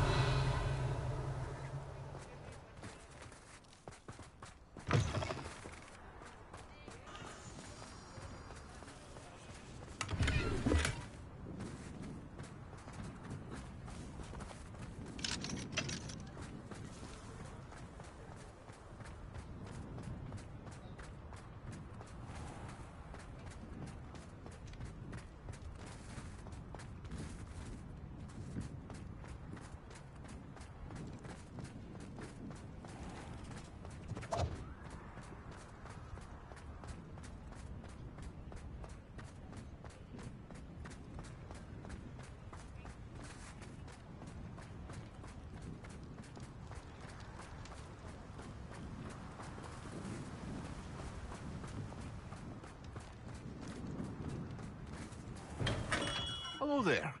In the market for potions, are we?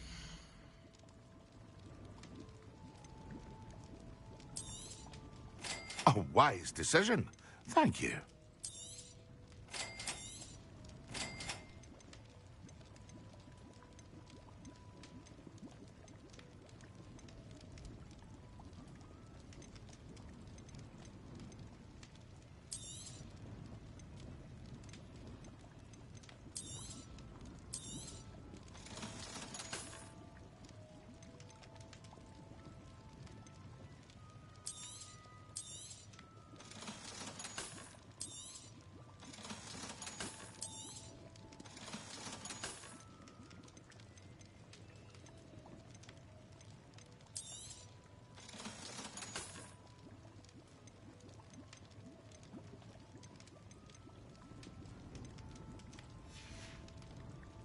I hope to see you again.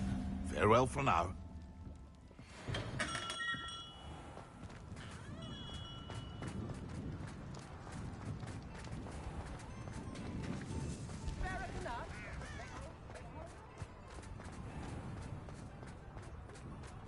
What do we have here? A demiguise.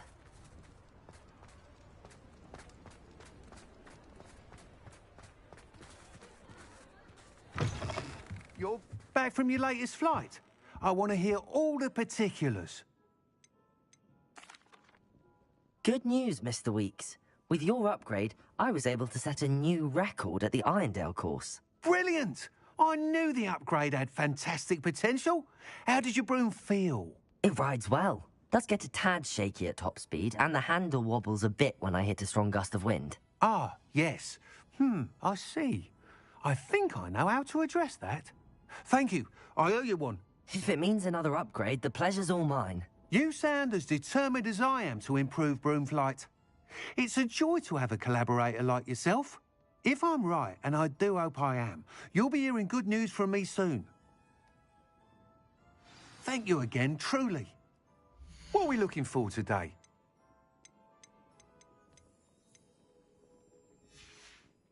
Mr. Weeks and I do make a good team.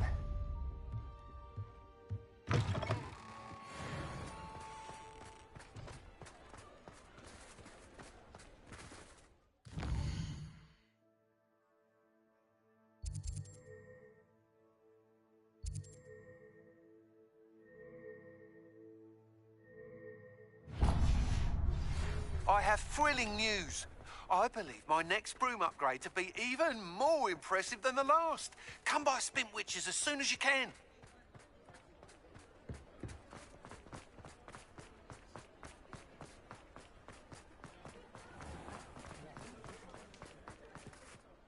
Is everything all right? Oh, bless you. Oh, thank you for asking. I'm Betty. Betty Bugbrook. And no, everything is not all right. It's my dear friend Hazel. She's in trouble. Hazel? Yes. Oh, she's a unicorn. Known her for years. She doesn't like to leave the forest, so I visit her once a week to brush out her mane and bring her some treats. Her coat is glorious. Well, the last time I saw her, we were violently attacked by a pack of wolves. Hazel, loyal friend that she is, leapt in front to protect me, and in the process, I fear she may have been injured. I'm sorry to hear that. I want to help her, but she seems to have gone into hiding. Out of fear, I'd imagine. I know you Hogwarts students learn a fair bit about caring for beasts. Perhaps you could find my unicorn friend and get her somewhere safe so that she can heal. I'll keep an eye out for your unicorn friend and take her to safety if I see her. Oh, you've a good soul. I can always tell. Please, don't risk your own safety, though. I don't know precisely where she is, but I can tell you that her den is north of Hogsmeade. And although I haven't been able to brush her lately, I imagine she still has the brightest, most beautiful coat of her entire herd. Remember, you'll know her by her brilliant coat. Oh, and be warned.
I need to look for a unicorn with a beautifully bright coat.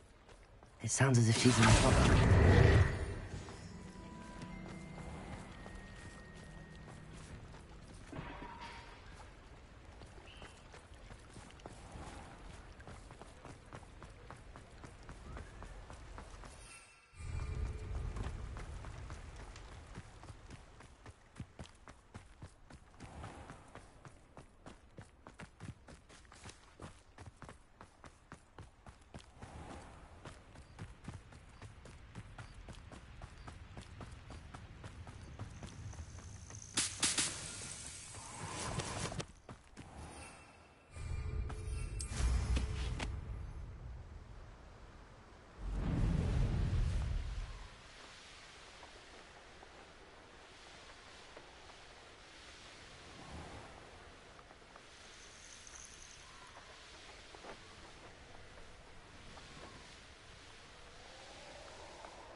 Scout around Felcroft for something to poach. It seems we may have an intruder in our midst. Hazel must be here somewhere. Revelio. Come on, Hazel.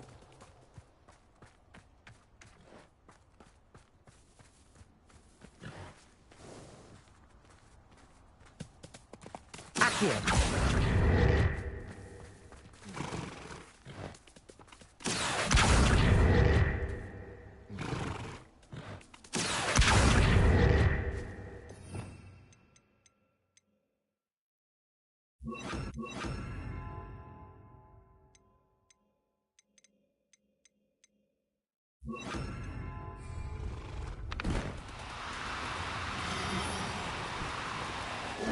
Now, I'm only trying to help.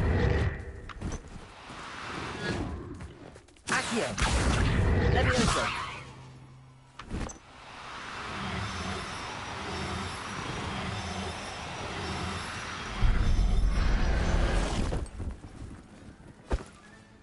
Settle yourself. I mean you no harm.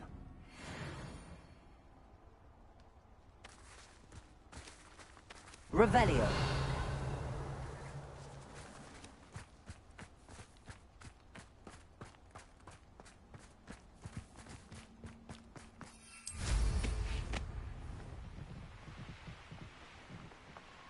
These rocks have seen better days.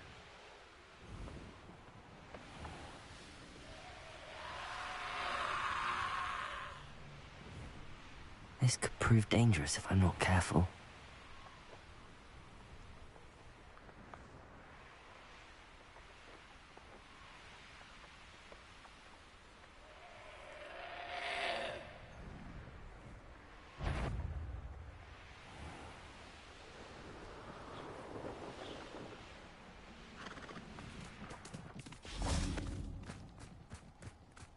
Revelio.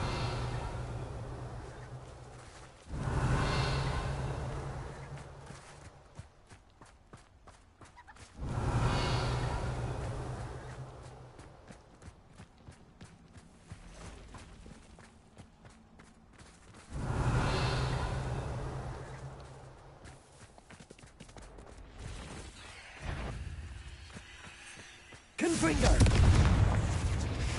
Accio.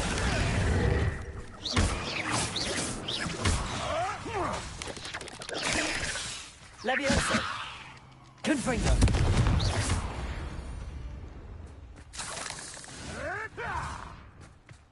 Revelio.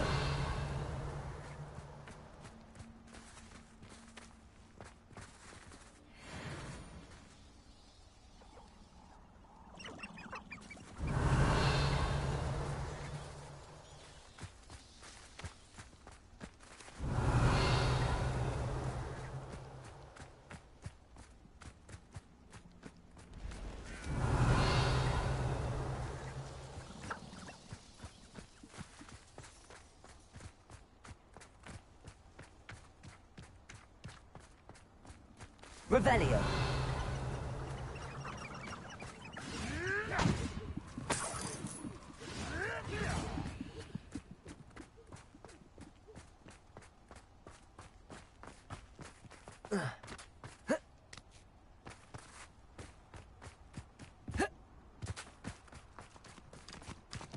Levioso. Accio.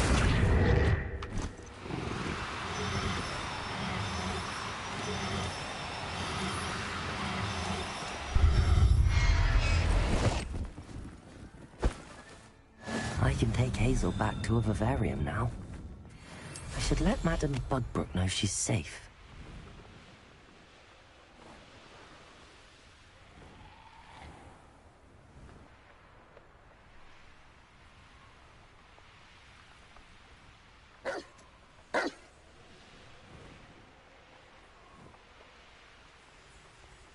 The castle must have been quite stately in its time.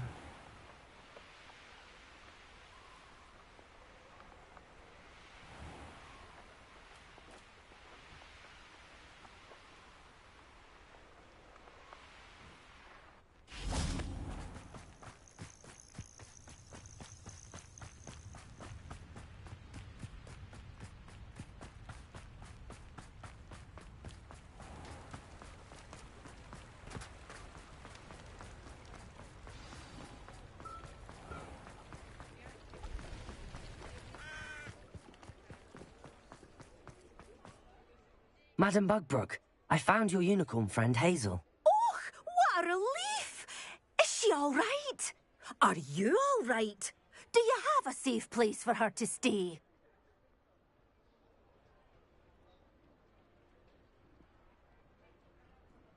We're both fine. And I have a safe place for her at Hogwarts. You've a kind heart, you do. I'm relieved and thankful that you'll take care of her. I shall miss my sweet pointy pony, but I know she's safer away from the poachers. Do give her a nice brushing for me, won't you? Take good care of Hazel now.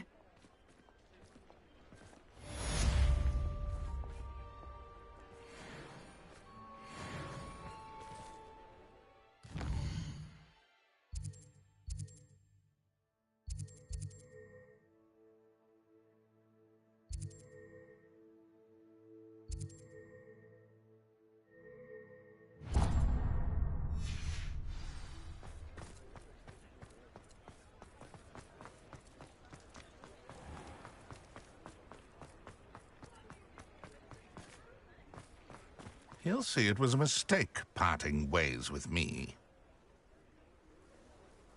Sir, is everything all right? How kind of you to ask. The name's Ackley Barnes. And no, it is not.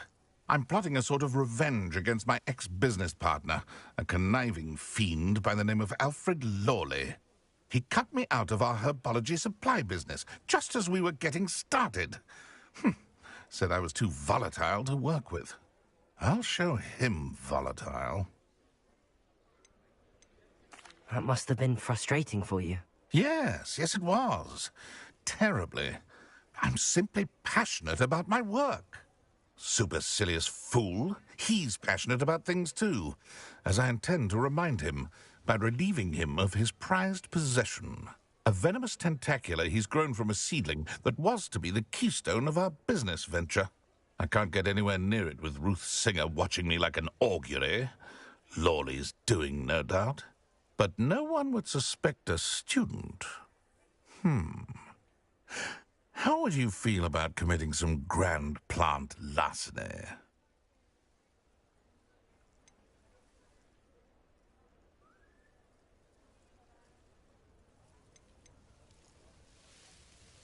Why do you need Mr. Lawley's venomous tentacular in particular? Simple. If I have it, then Lawley doesn't. Ergo, I can launch my business, and he must start all over again. I'm killing 2 snidgets with 1 stone.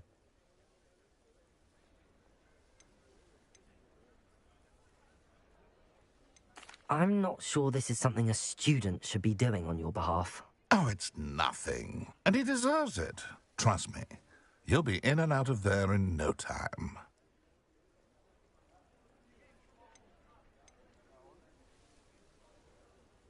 Very well. You've convinced me. Marvelous. I know take as many herbology supplies as you like while you're in his cellar. All I ask is that you bring me the venomous tentacular. Remember, I just need that venomous tentacular. Seems I need to find Mr. Lawley's cellar.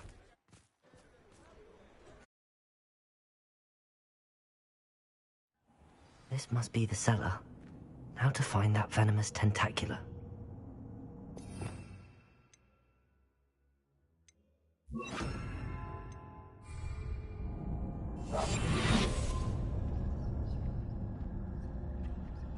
Better not let Mr. Lawley see me.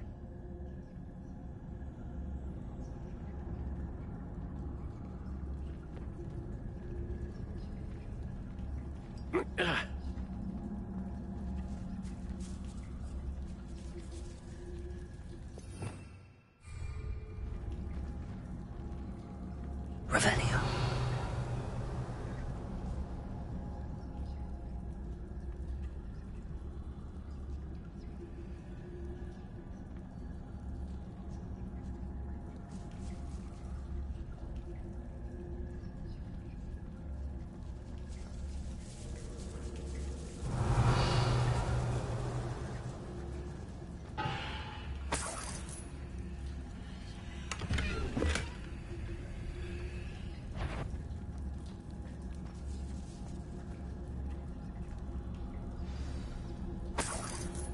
Where is that venomous tentacular?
So many spiders. It's a wonder they haven't taken over the whole house.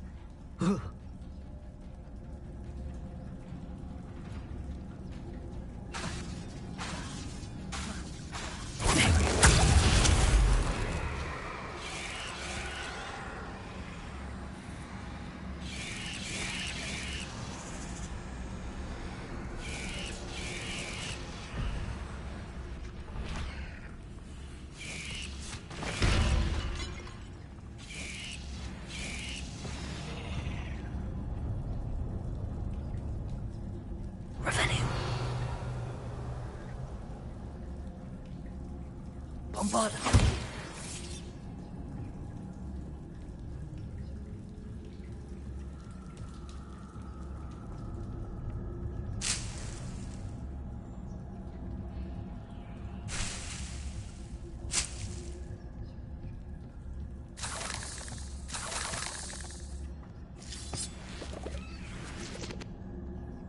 Revelio.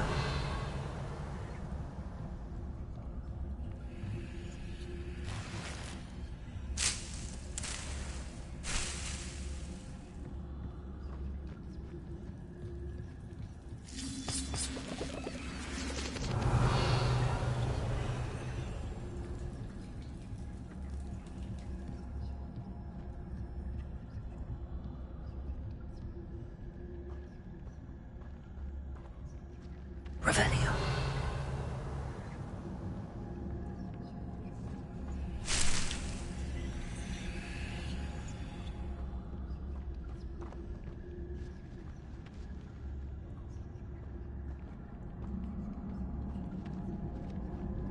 Now that I have the venomous tentacula, I should return to Mr. Barnes. Bombarda! Confringo!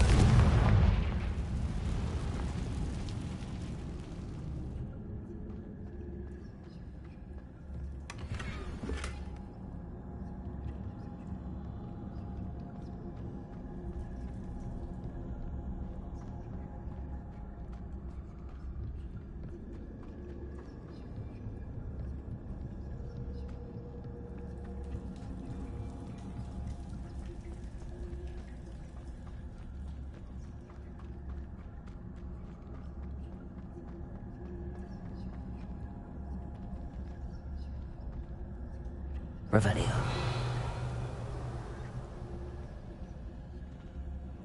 Hello, Hamora.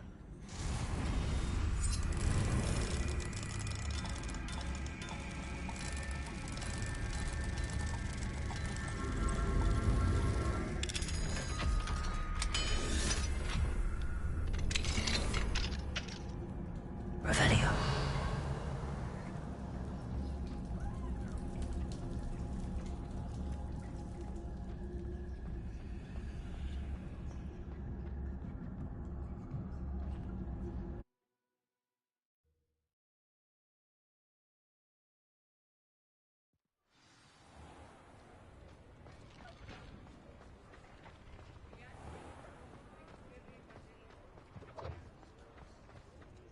Completed that errand for me yet? Hello, Mr. Barnes. I have that venomous tentacula. Wish I could see Lawley's face when he realizes his prized possession is gone. We'll see who's volatile now. Well done. I'll take it off your hands now.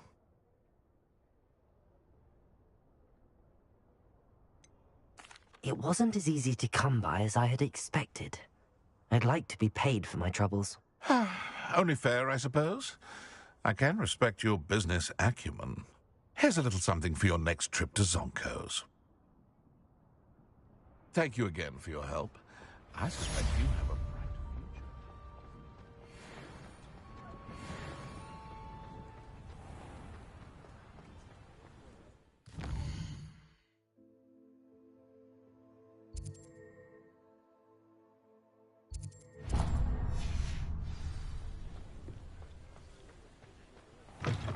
Hello again. Wonderful to see you. As before, I've arranged a special price on the broom upgrade for you. I'm afraid that costs a bit more than you have. Thanks for stopping by. Hope to see you again.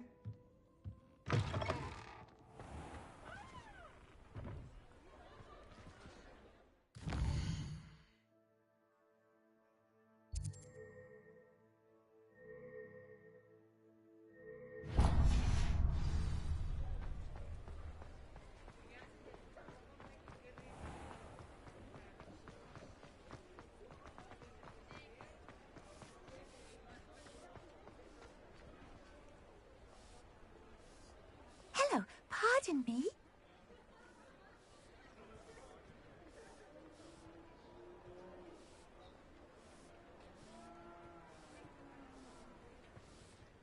Hello there.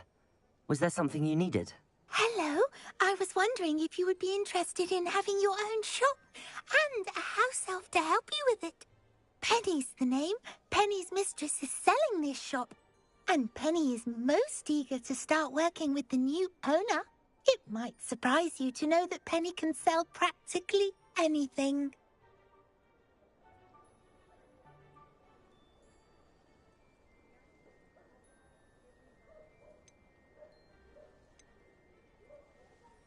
Oh, it would be wonderful to have a place to sell things and someone to help me. You'll be able to give Penny almost anything that you want to sell. It will be no work at all for you once the shop is up and running. If you want the shop and Penny hopes that you do, you should talk to Penny's mistress as soon as you can. Her name is Cassandra Mason. Why is your mistress selling the shop? And you? Penny cannot be certain, as Mistress Mason so rarely confides in her. However, she repeatedly mentions how tired she has become of trying to let the shop. She has had rotten bad luck with the last few tenants.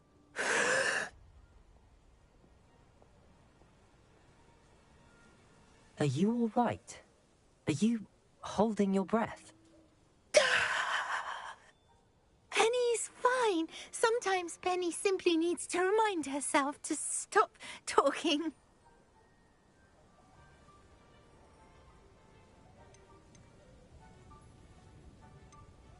How is it you're so good at selling? Seems unusual for a house elf. Oh, before he died, Penny's previous owner, Master Mason, trusted her to do all sorts of things to help him with his shop. Penny supposes it is a bit unusual for a house elf to possess such skill, but Master Mason commanded it, and Penny was happy to oblige.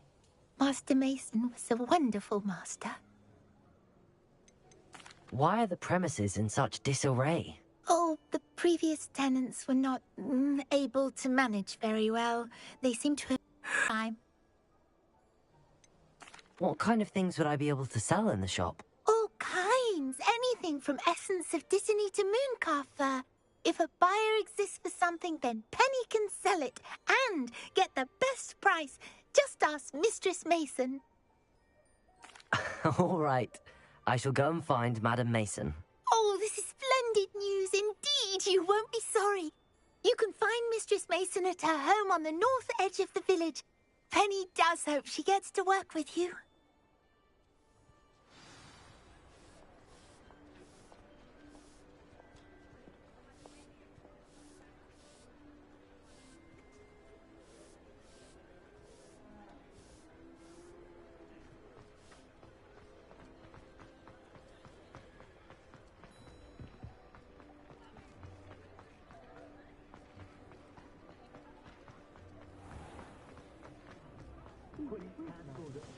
We just...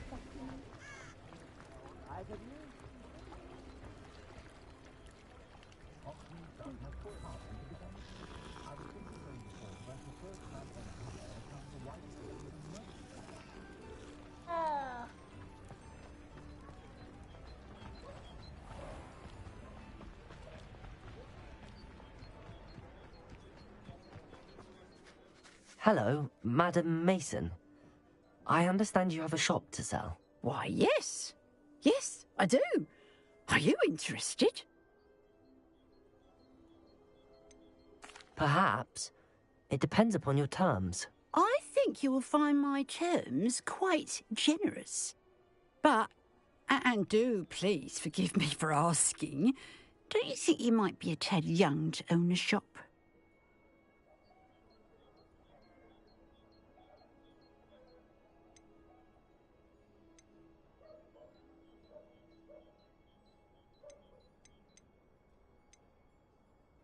I have a knack for this sort of thing, if I do say so myself. If I can meet your terms, I hope that you'll sell to me. Well, I reckon you have the confidence needed for such a venture. And of course you'll have Penny to help you. That elf could sell tea to a troll. I assume she told you she comes with the place. She did indeed. I like you. Tell you what, I shall sell you the space for an exceedingly fair price. I think you might just be shrewd enough to make a go of it.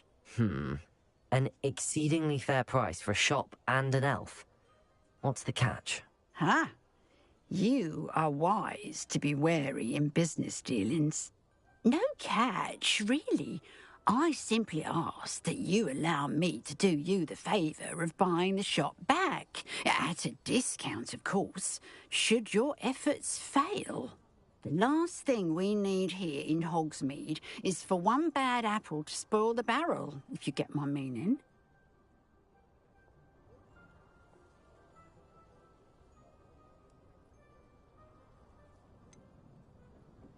Ha! Your faith in me is overwhelming. You're sorely mistaken if you think I'm going to fail. There's that confidence again. And, of course, I wish you every success. Do we have a deal?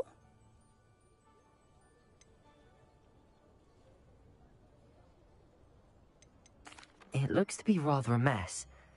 Why haven't other tenants been able to make a go of it there? As you've no doubt considered, running a shop is not as simple as those less savvy might think. The new owner, however, will have something that previous tenants did not. The benefit of Penny's particular prowess. Her assistance will make all the difference, I should think, in both getting the shop ready for business and ensuring its success.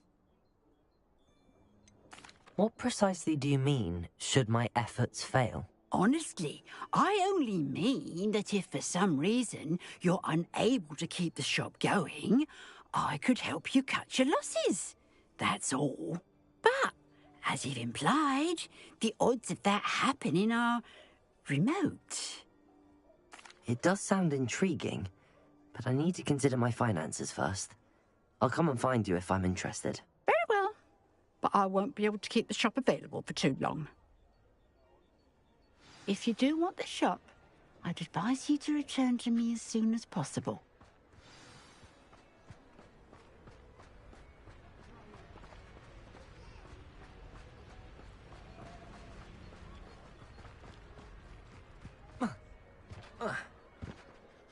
Madam Mason, about the shop. Yes? I've decided I'd like to go ahead and purchase the shop. I have to say I'm impressed.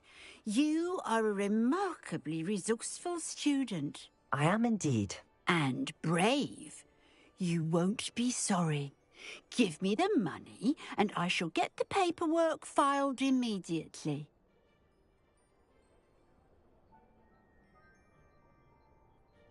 Wonderful. Shall I head directly to the shop? Please do. Oh, one more thing. Since my husband died, I've not been able to bring myself to retrieve some of his personal items. They're in a chest at the back of the shop. Penny has the key.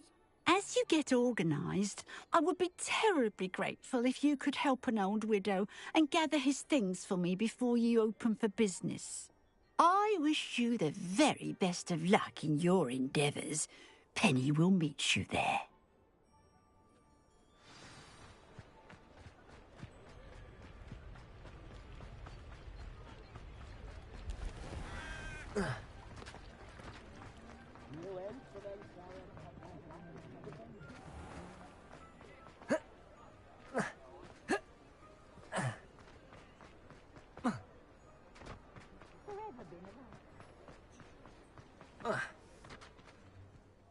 Well, I've done it, Penny. The shop is mine. Oh, Penny is so pleased. Penny was hoping you would be the one to purchase it. I'm glad you're here to help me. Goodness, what a kind thing to say.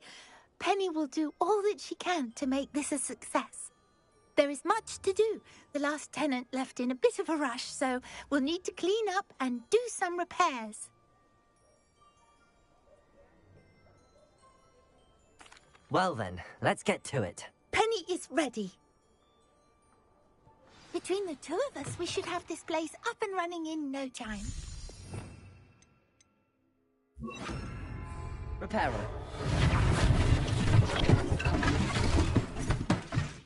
Oh, Penny can already see the potential.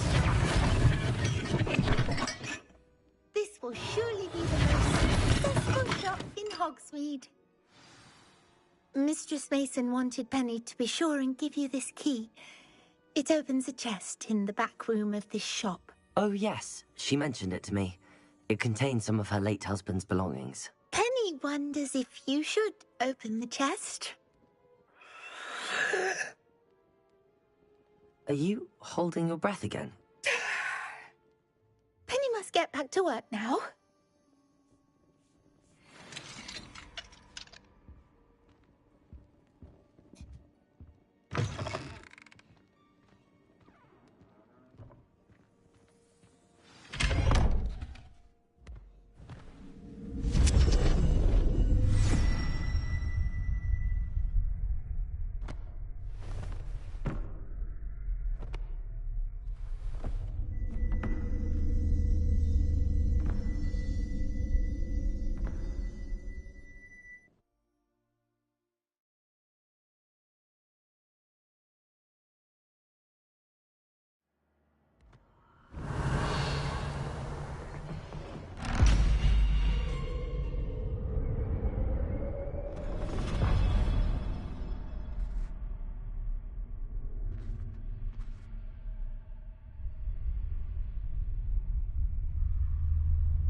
Revelio.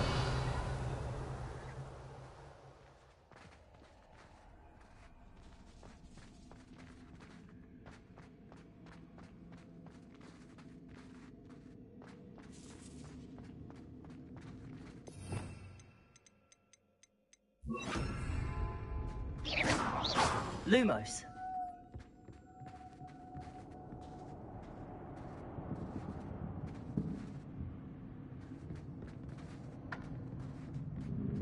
That's odd. Why would someone store one hat in here?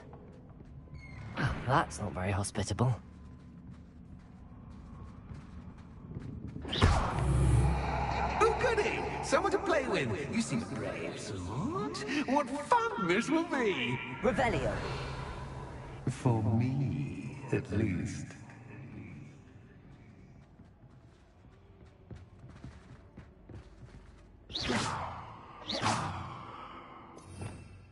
Revelio.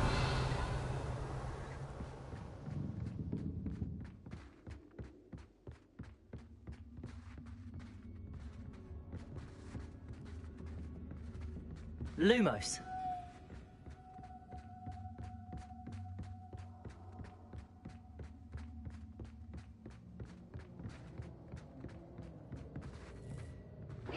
That's new.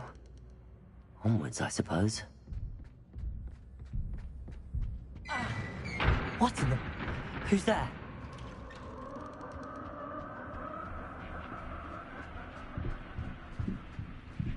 Revelio.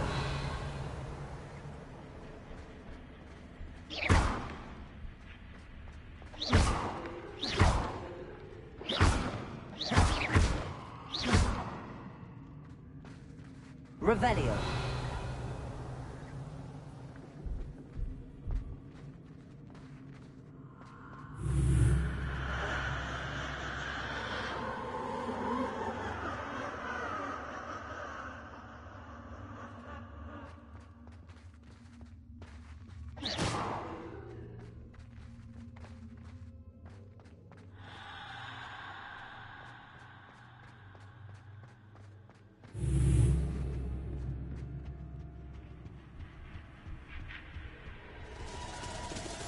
That's lovely.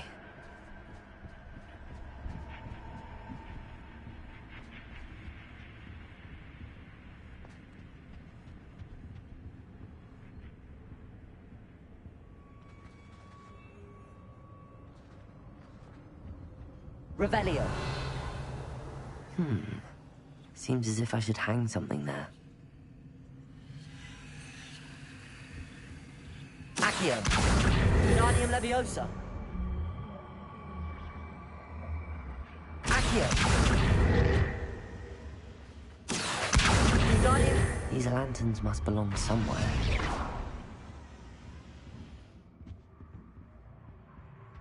Accio. Wingardium Leviosa.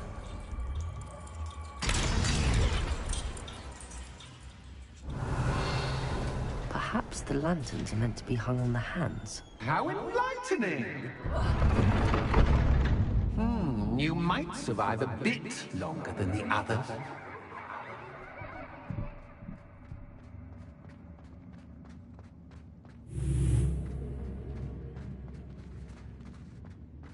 Lumos.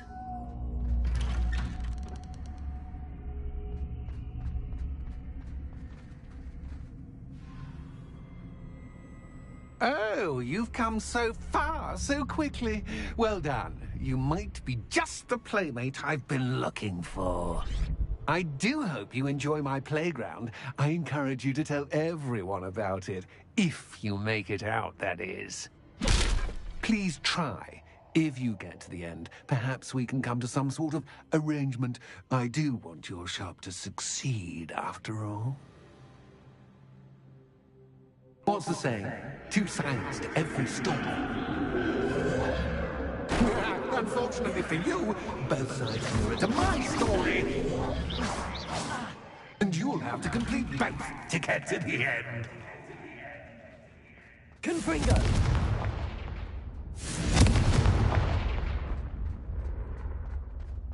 I simply adore this blooming place, don't you? You know, foliage, like most living things, won't survive for long in the darkness.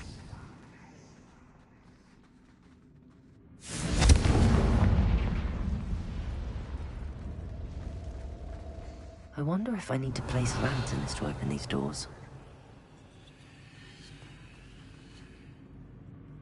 Confringo!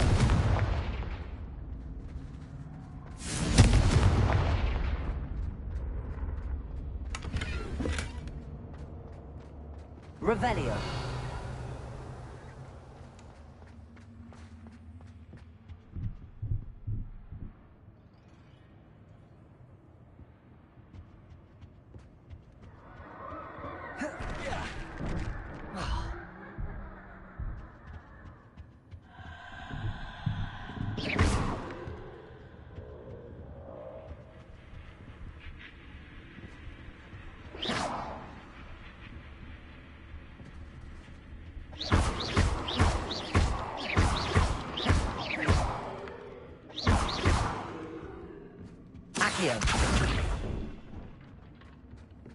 Oh, I'm afraid of the dark. Doesn't worry you that I can see you, but you can't see me. It should. Wingardium Leviosa.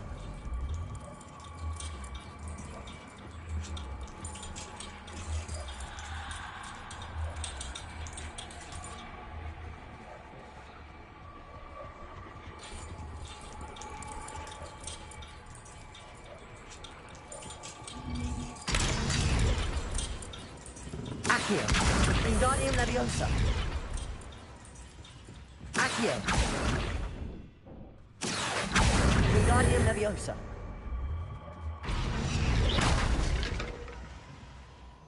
Accio.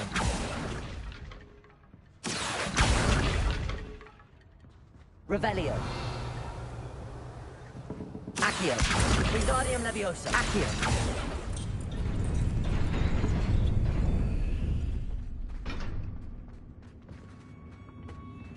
I'd offer you a seat, but I'm rearranging the furniture.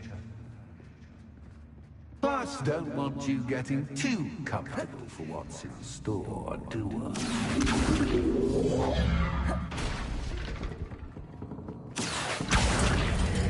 Wingardium Leviosa. Accio.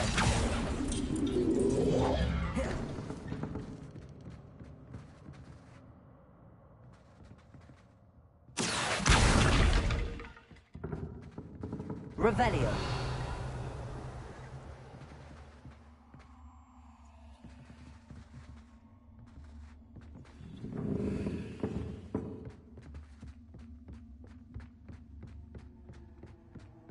Oh.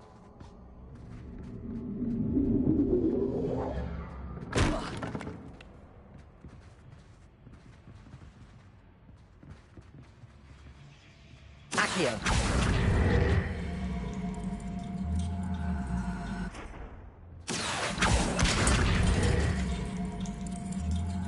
Wingardium Leviosa.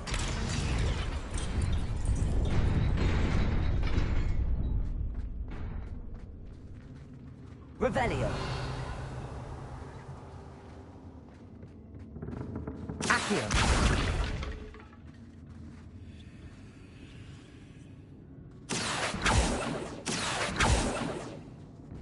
Accio. Accio.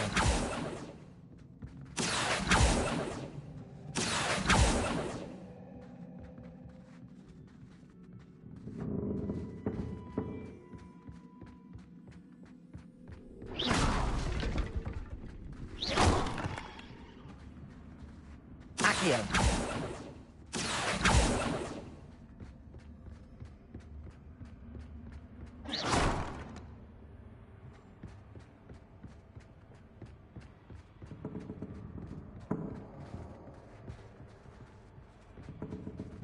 Accio. Wingardium Leviosa.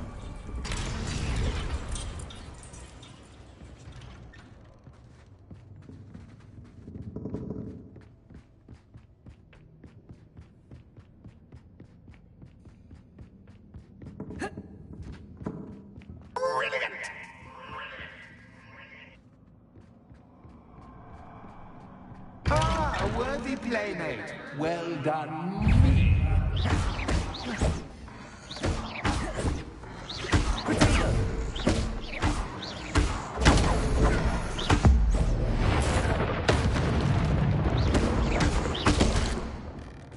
Accio. Confringo.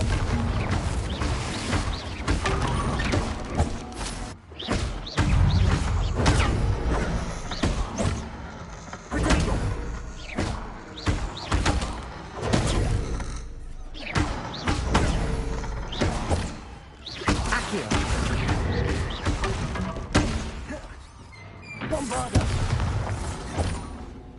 Revelio.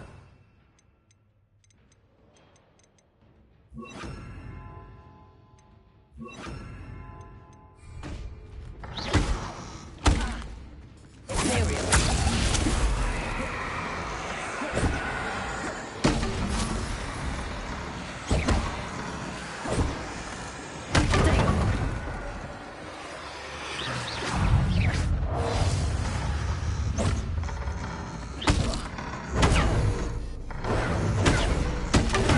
Stupefy.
Repulsor.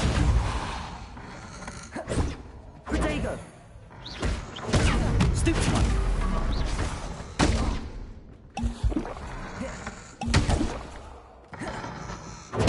Stupefy.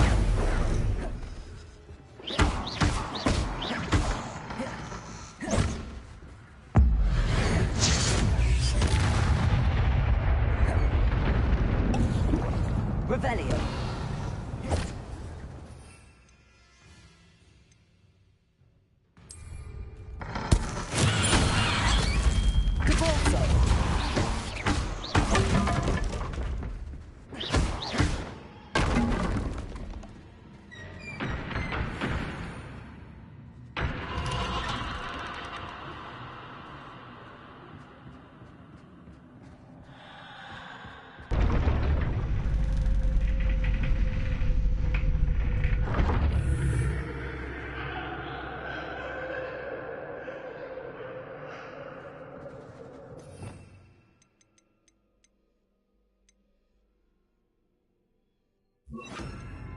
Lumos.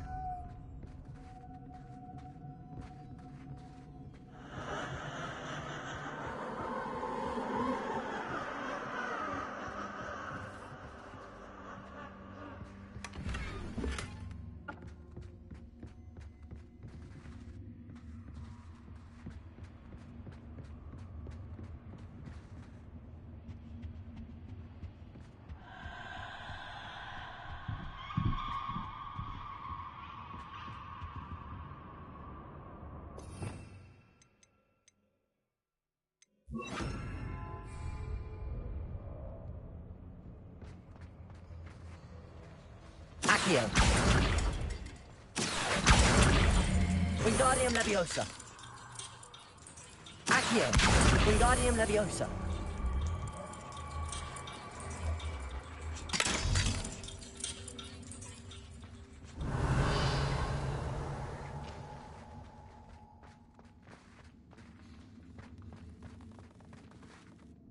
Confringo. Revelio.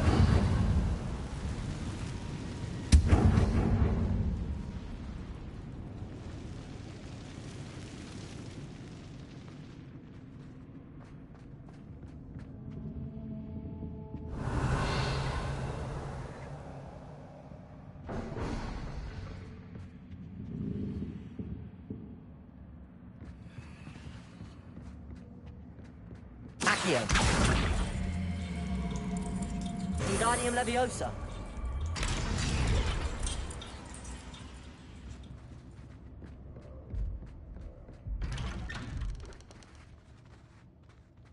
Revelio.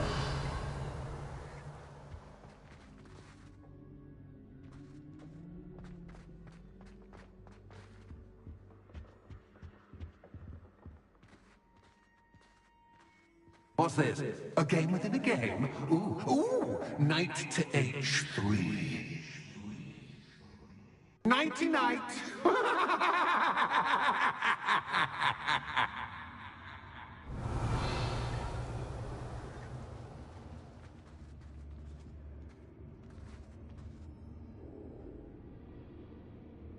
Revelio.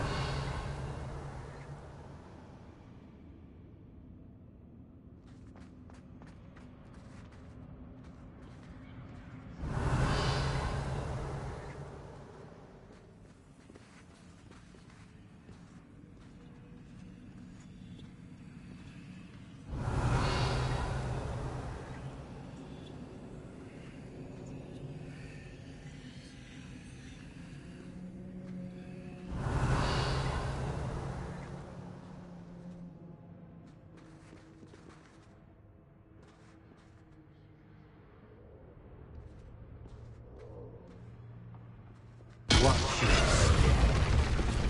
Revelio. That wasn't too difficult. Oh, goodness! I do hope you're having as much fun as me. I think I'll keep you around a bit longer.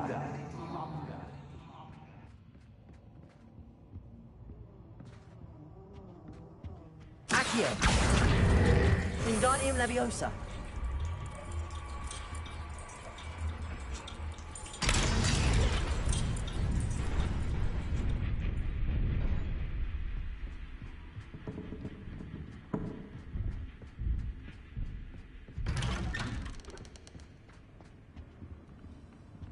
Accio. Wingardium Leviosa.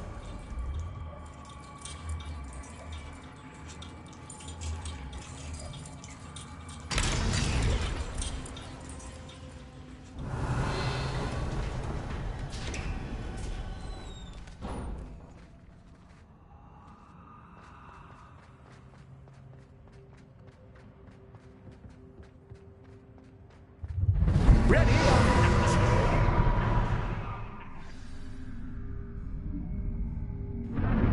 Time to raise the stakes, so to speak. Well, where shall I begin?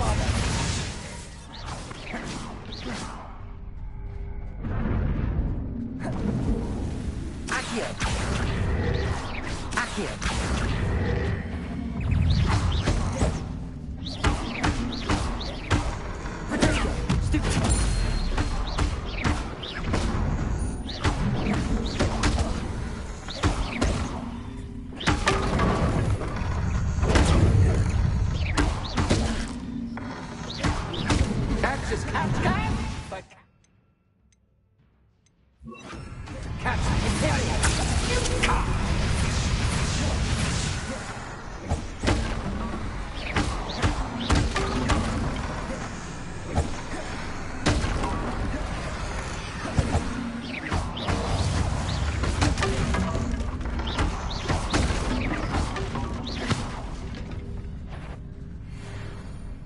Bombarda. Accio. Confringo. Bombarda. Now that should get your attention. Well, this has been fun. Much to do, much to do. See you in a bit.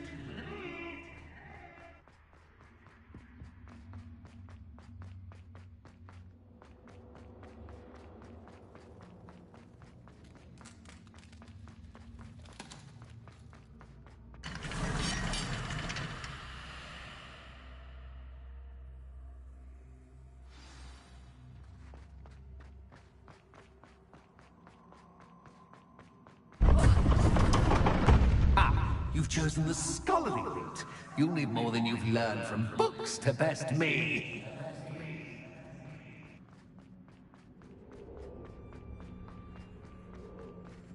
Revelio.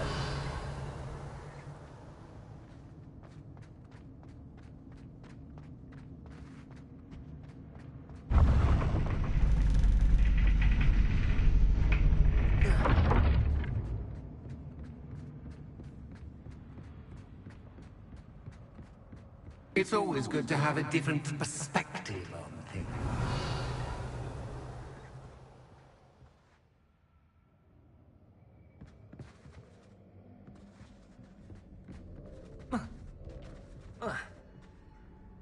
Accio.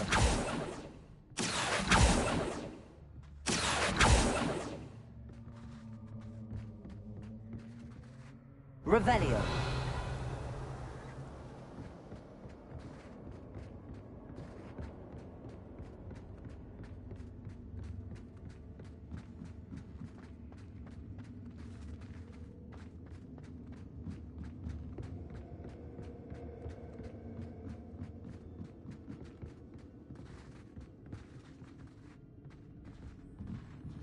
Accio.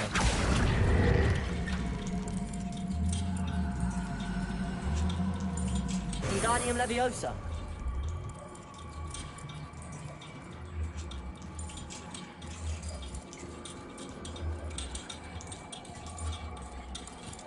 So much fun to be had. My head is spinning.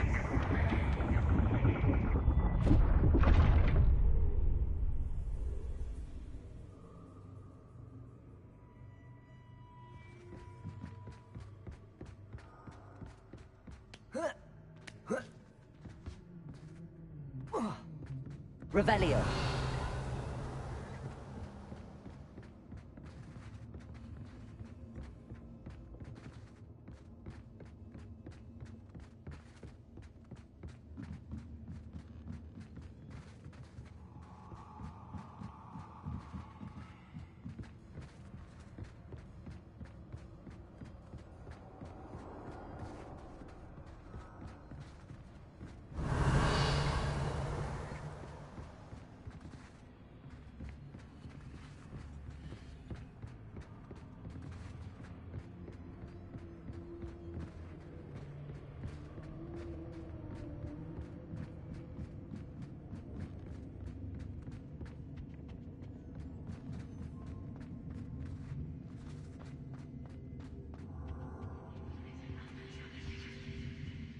Accio. Wingardium Leviosa.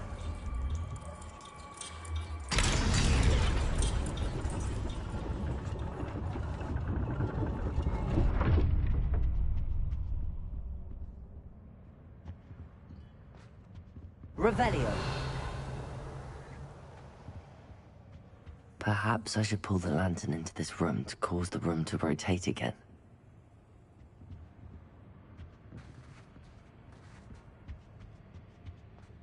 Accio. Wingardium Leviosa.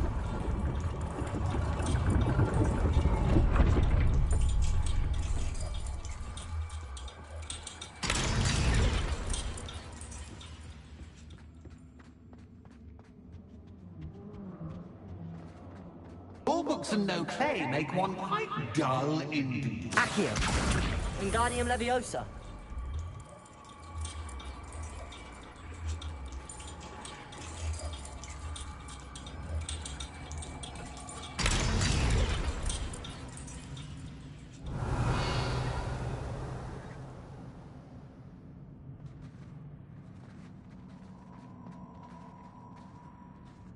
I wonder if I need to place lanterns to open these doors.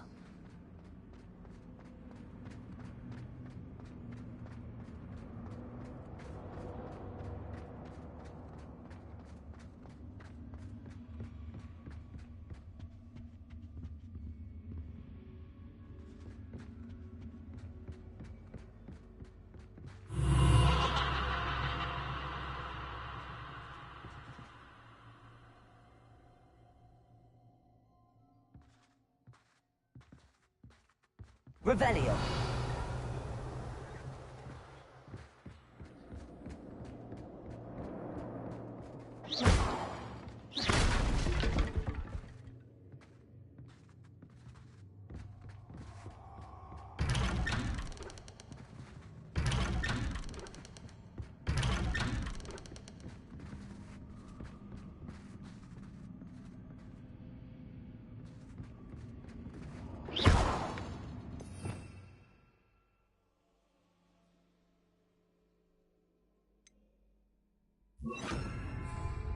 Lumos.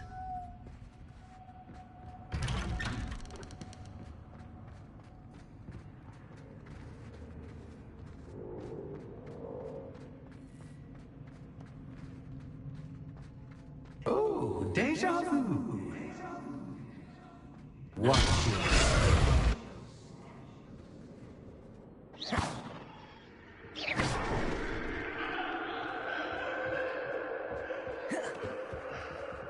Lumos.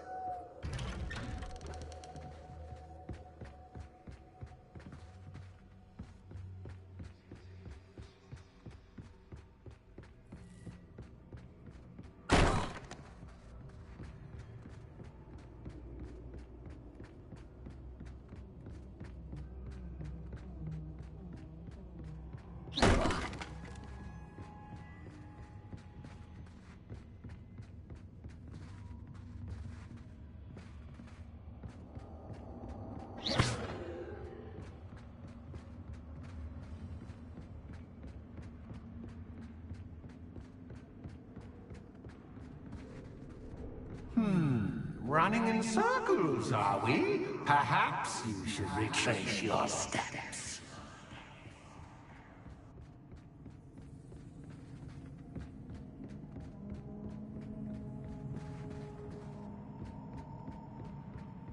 Revelio.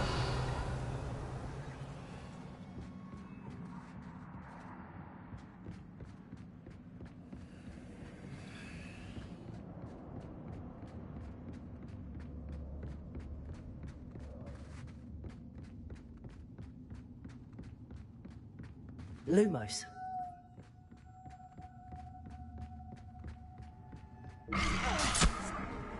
What was that?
Accio.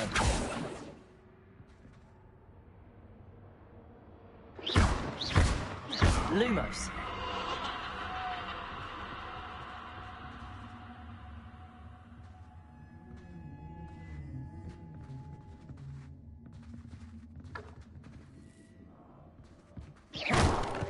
Lumos.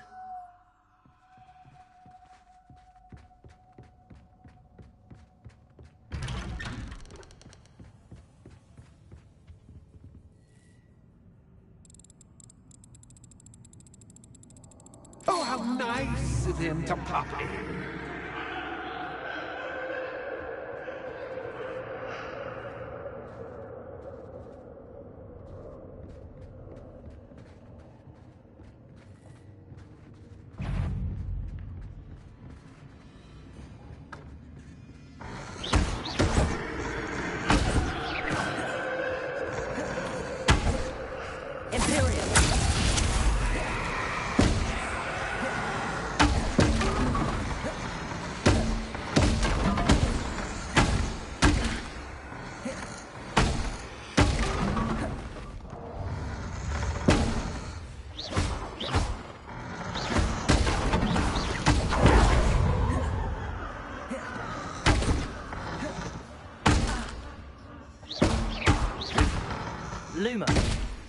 Confringo.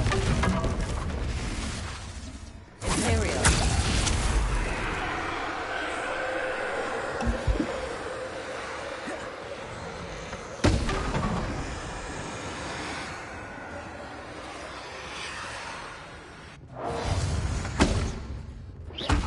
Confringo. Accio. Lumos.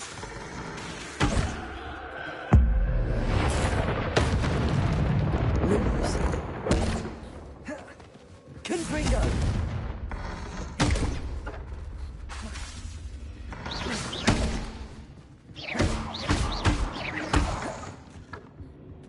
Accio.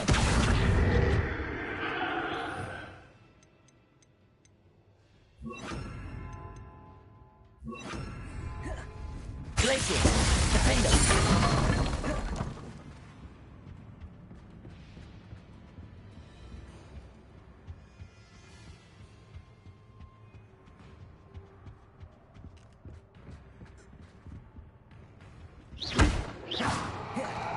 Glacier.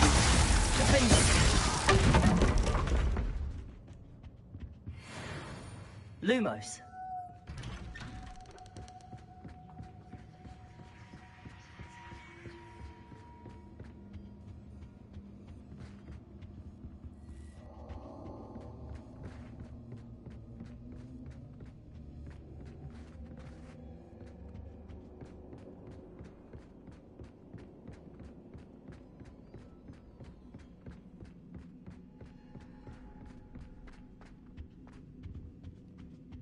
Home, sweet home.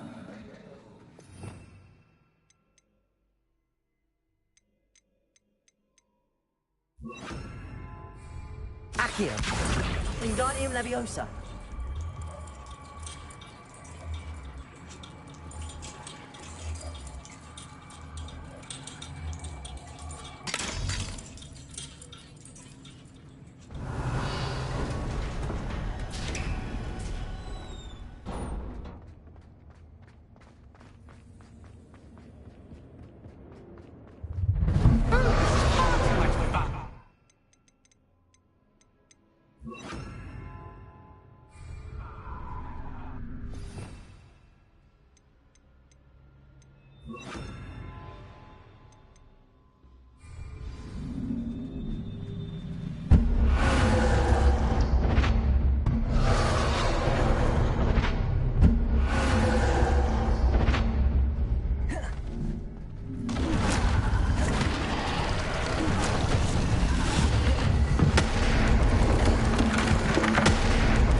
I'll give you a moment to collect yourself, if you can. Ta-ta for now!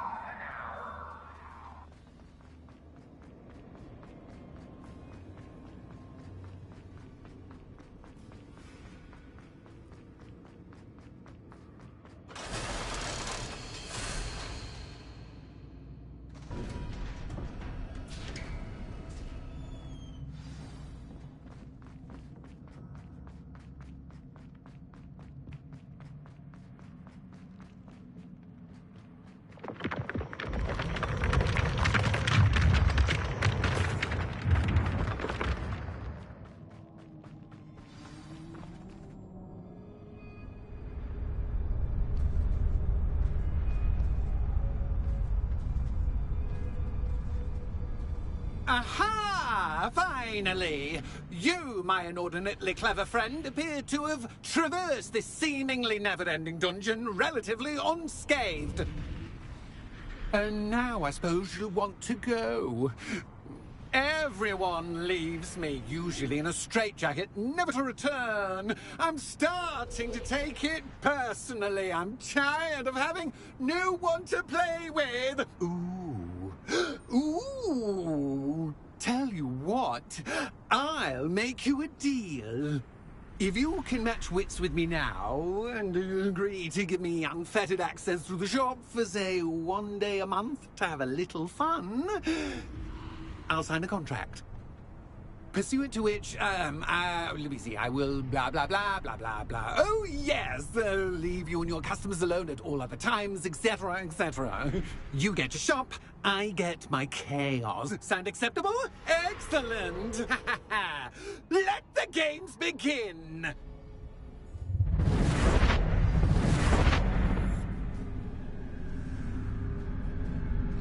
That's just catfish, but catfish, I mean. Catfish.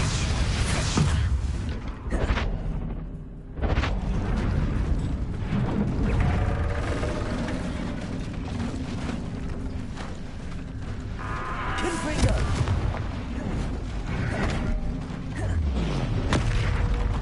Glacier. Imperial. Defender. Confringo. Glacier.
Defender. Confringo.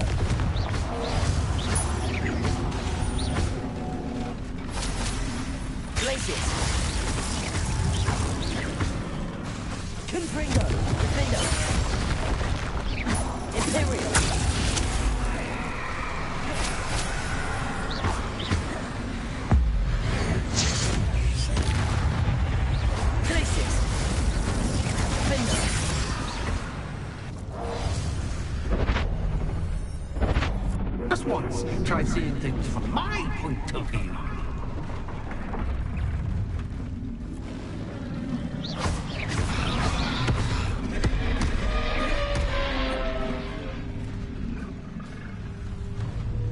Confringo.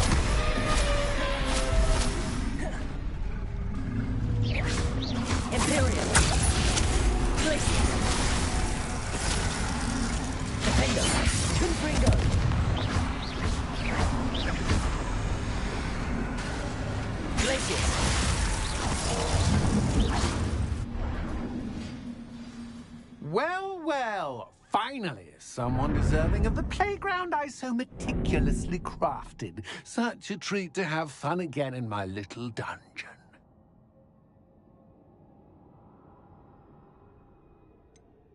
I wouldn't call it fun, really. Wouldn't you? To each their own, I suppose. So, about the contract. I am a poltergeist of my word. Just to be clear, what does this agreement entail, specifically? Pay attention. You guarantee that I can have my fun at least one day each month without fuss. I let you work the rest of the time, mostly in peace. Why would you enter into such an agreement? Much as I love banging about the place, it's no comparison to seeing customers' faces when I bonk them on the heads with a chocolate frog. One doesn't really understand the value of an audience until one is without it. Very well. I shall agree to your contract with one small addendum. Hooray! No more of this unsatisfying banging about all day in a pitiful void. Wait, did you say one small addendum? I did.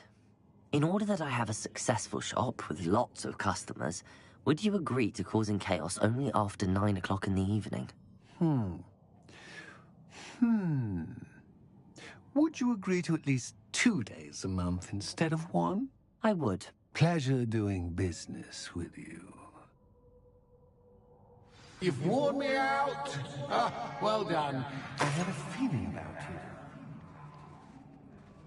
I have to admit, Cassandra did a wonderful job finding the perfect playmate.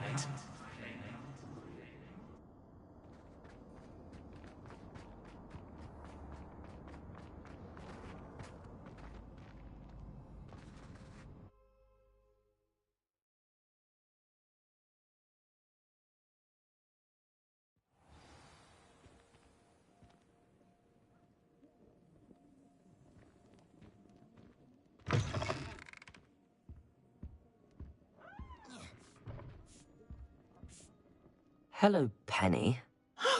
Penny is so glad you're back. You knew exactly where I was going when I entered that chest. Penny was beginning to think yet another shopkeeper was going to end up in St. Mungo's. Another shopkeeper? St. Mungo's? I think you should explain, Penny. Penny, please stop holding your breath. Tell me what's going on. Oh, please forgive Penny. Penny is forbidden from telling you anything. But how can you be forbidden from telling me what's going on? I purchased this shop. Penny is confused. Penny thought that if you came back, you would own the shop.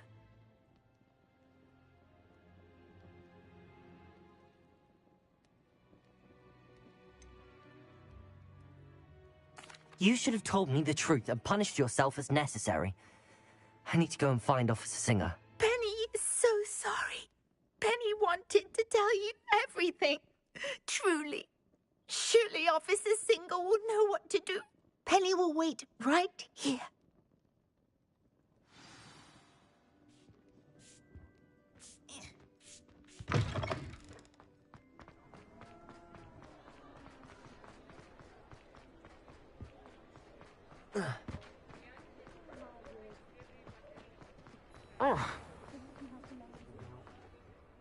Officer Singer, I have some information you might be interested in. Ah, good to see you again. What can I do for you? Cassandra Mason sold me her shop and then tried to drive me mad in a haunted dungeon. Cassandra Mason sold you her shop?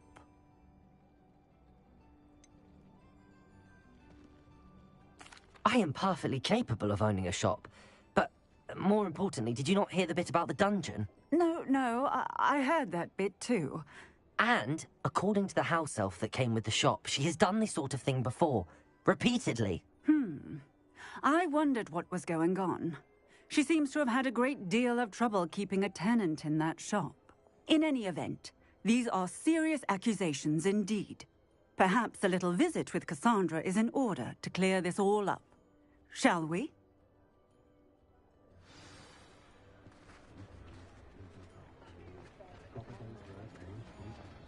hasn't been anyone as bad as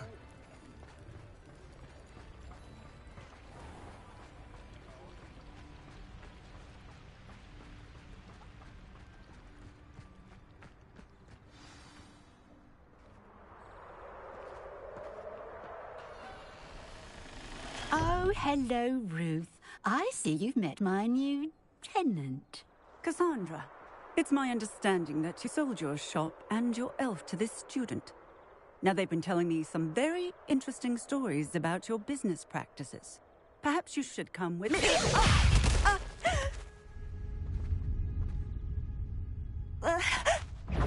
Stop her! Confringo!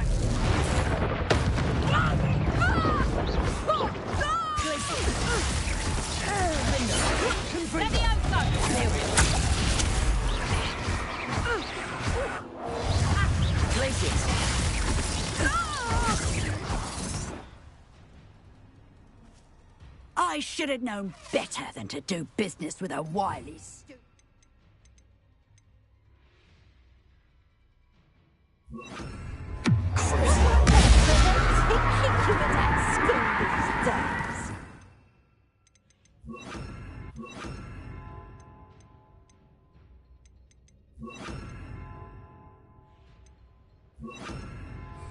Confringo!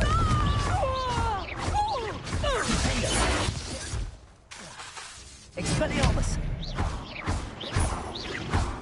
Your luck is about to run out.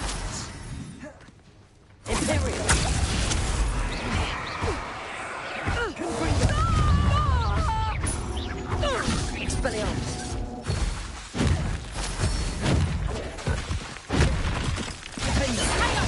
Confringo!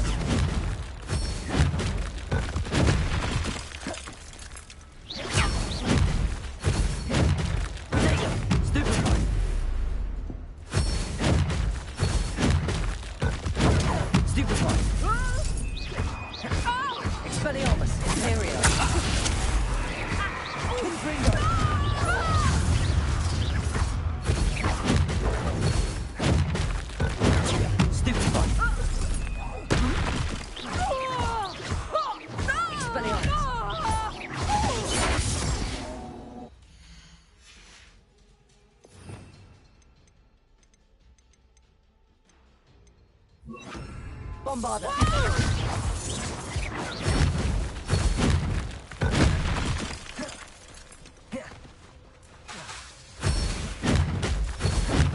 Protego!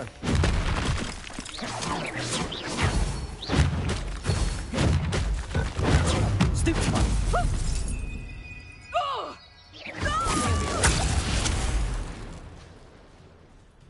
I should have known better than to do business with a wily student.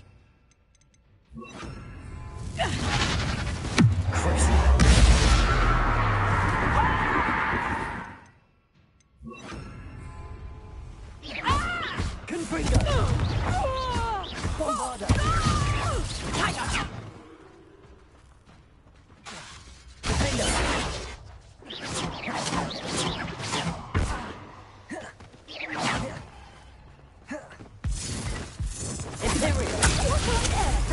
Thinking you were at school these days.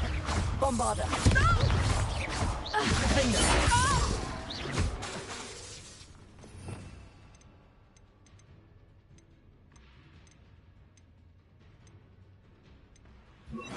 Flipendo!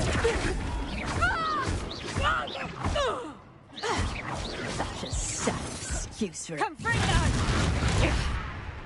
Protego!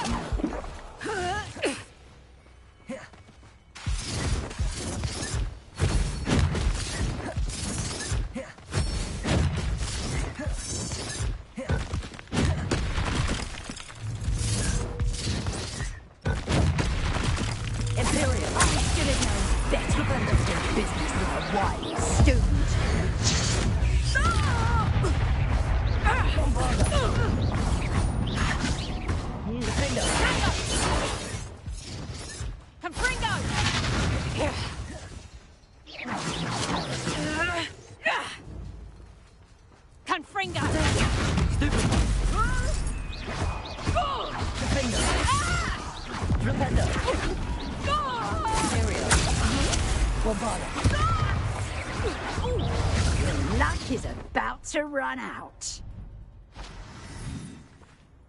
Ah, I'm disappointed in you, Cassandra. Incarcerate! You don't know what you're doing! Don't I? I always wondered why you couldn't seem to keep a tenant in that shop of yours.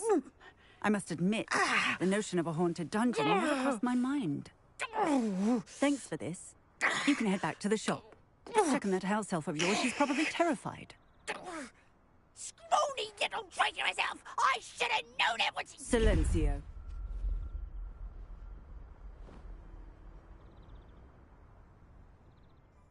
Oh, and not to worry. Cassandra will immediately file the paperwork needed to grant you ownership of both the shop and the elf. On her way to Azkaban. Thank you, Officer Singer. Best of luck to you as the newest shop owner in Hogsmeade.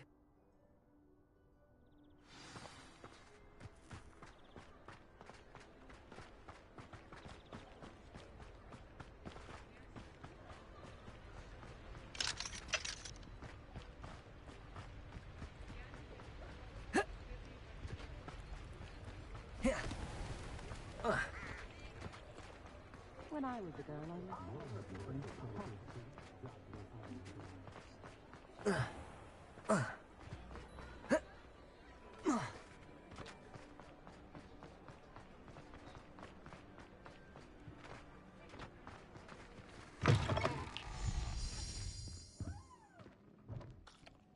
Penny, I have what I hope will be good news. Officer Singer confirmed that ownership of the shop has now transferred to me. Oh, well, that is good news.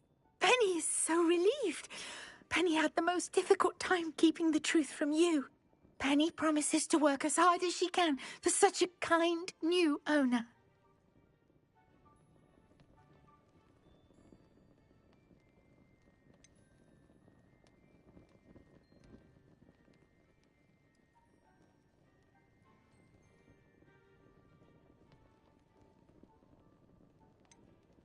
Penny, I found an item of clothing in the dungeon that I'd like to give you. Oh, thank you. Thank you. Penny never thought she would be given clothing and become a free elf. It's my pleasure. You deserve it. Of course, Penny will be staying on and managing the shop for you. Penny, you're free. You can do anything you've ever wanted to. But all Penny has ever wanted to do is run a shop with a friend and sell to the villagers in Hogsmeade. If that's what you want to do, Penny, then nothing would make me happier. I'm genuinely glad you'll be staying on. Penny is too. All that's left is for you to choose a sign for your new shop, and Penny will take care of the rest.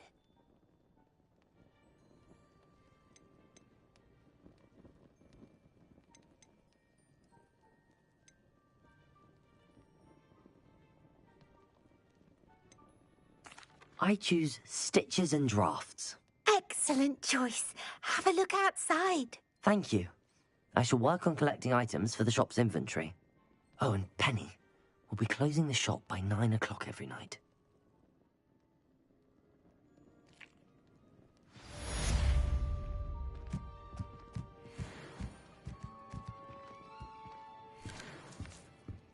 Oh, perhaps today you have something you'd like Penny to sell for you? Oh, Penny will fetch a good price for what you'd like to sell.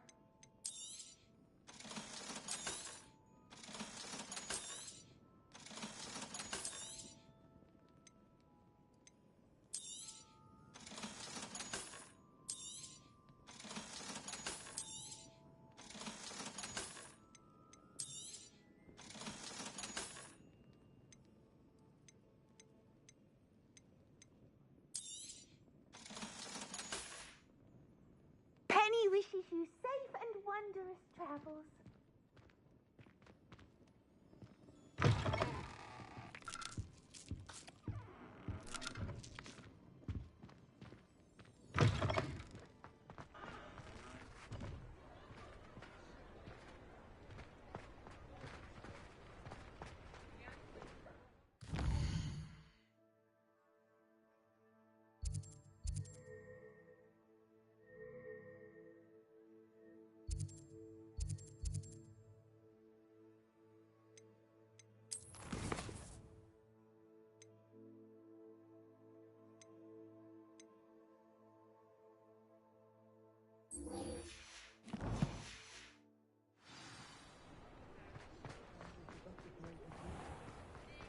Tales of Beetle the Bird.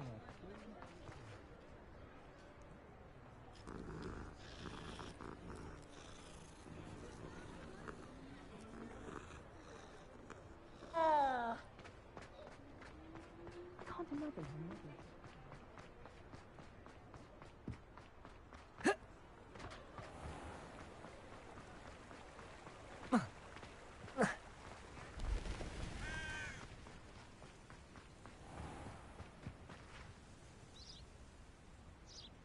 Are you ready to put an end to Harlow?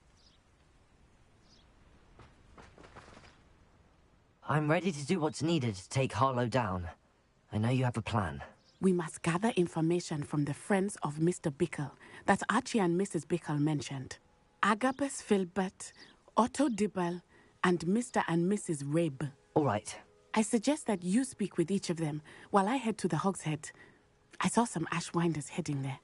And as my mother would never go near the Hogshead, she is less likely to learn of my activities than if I were to wander the village questioning its residents. Where am I to find these friends of his? I do not know about Mr. Rabe, but his wife, Daisy, is often in Hogsmeade, as is Agabus Filbert. And Otto Dibble, he works at Gladrags, so you will likely find him there.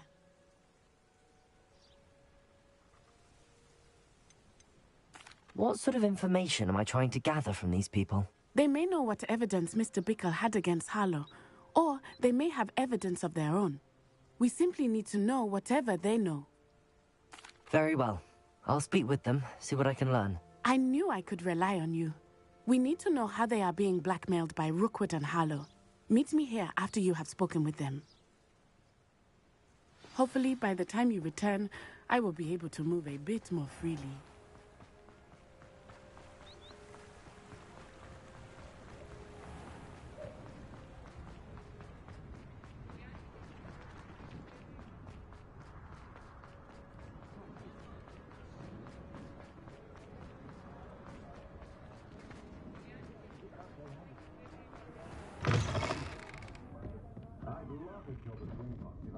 Mrs. Rabe should be nearby.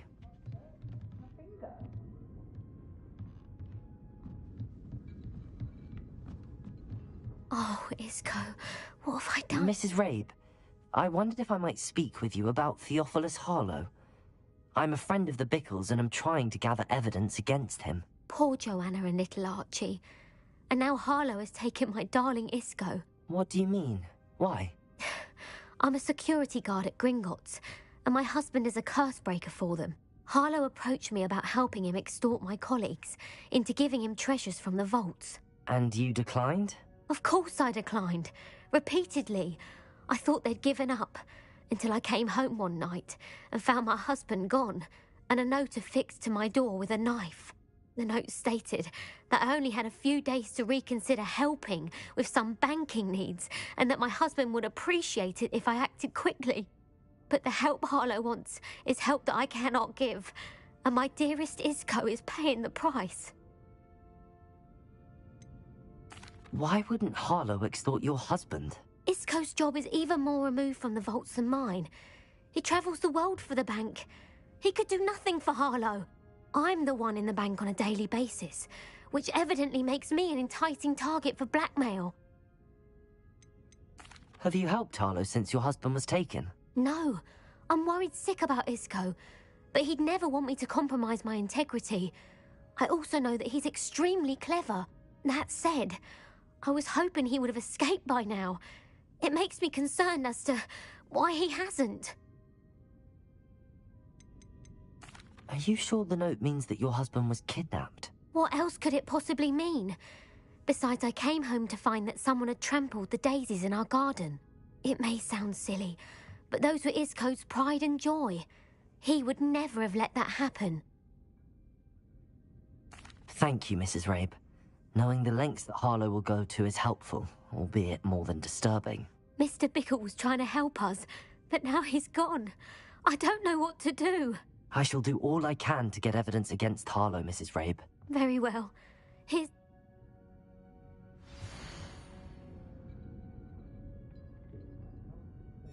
Some evidence worth hanging on to. Thank you. I hope it's not too late. Now, to find Mr. Bickle's other two friends. Otto Dibble works at Gladrax. I should check there. Please tell me you didn't take it. But perhaps it's... Mr. Dibble, may I speak with you? It's about Theophilus Harlow. I've nothing to say about him. May I interest you in a stunning cravat today? Please, sir, I'd like to help. I spoke to Mrs. Bickle. You know the Bickles? All right. But we must be discreet. Can't have Mr. Hill hearing this. I know Mr. Hill. He was kind to me the day of the troll attack. Oh, he's a good man. But even he wouldn't understand about Harlow. It started a few weeks ago. I was distracted, reading a note, when you-know-who came into the shop. I hid the note behind the counter and offered to help him. He stared at me for a moment, then asked me to check on an order he'd placed. I went into the storeroom to check on what turned out to be a non-existent order.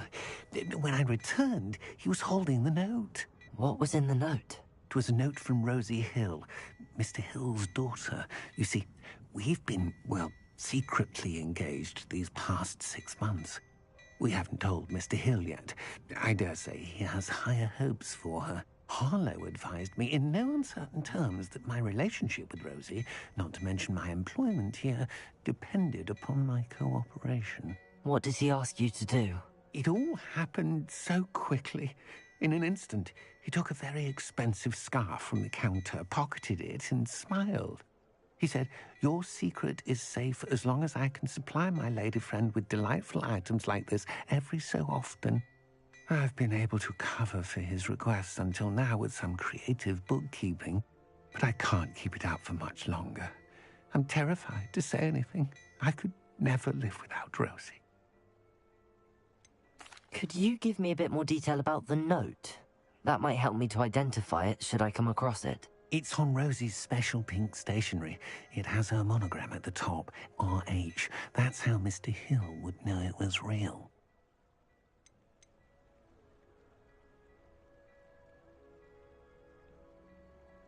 What have you been doing to keep the extortion a secret? Well, as I mentioned, creative bookkeeping. And I've also been trying to cover the costs with my own savings, but I'm running out of money. Of course, none of this bodes well for my efforts to improve my circumstances and be worthy of Rosie. I met Mr. Hill the day of the troll attack. He was kind to me. Why don't you just tell him? He's a lovely man. But when it comes to Rosie, I fear he loses all perspective. He'd see this as a grave betrayal. I'd lose my job instantly, and Rosie as well. Thank you for telling me. I'm gathering evidence to take Harlow down. I would love nothing more than to see him rotting in Azkaban, but be careful. He's an awful man and incredibly dangerous. As for Rosie's letter, should you happen upon it, I have committed it to memory. You may destroy it immediately. Understood. Now hurry off before Mr. Hill returns. Where was I? We're on the right track. Now to find the last of Mr. Bickle's friends.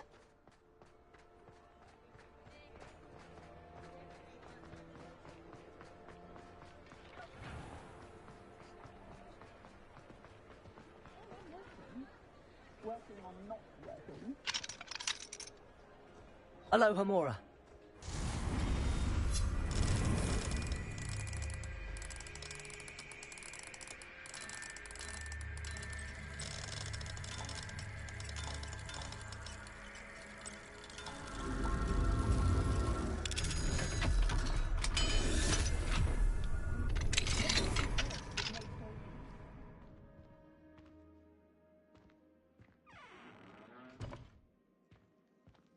Revelio.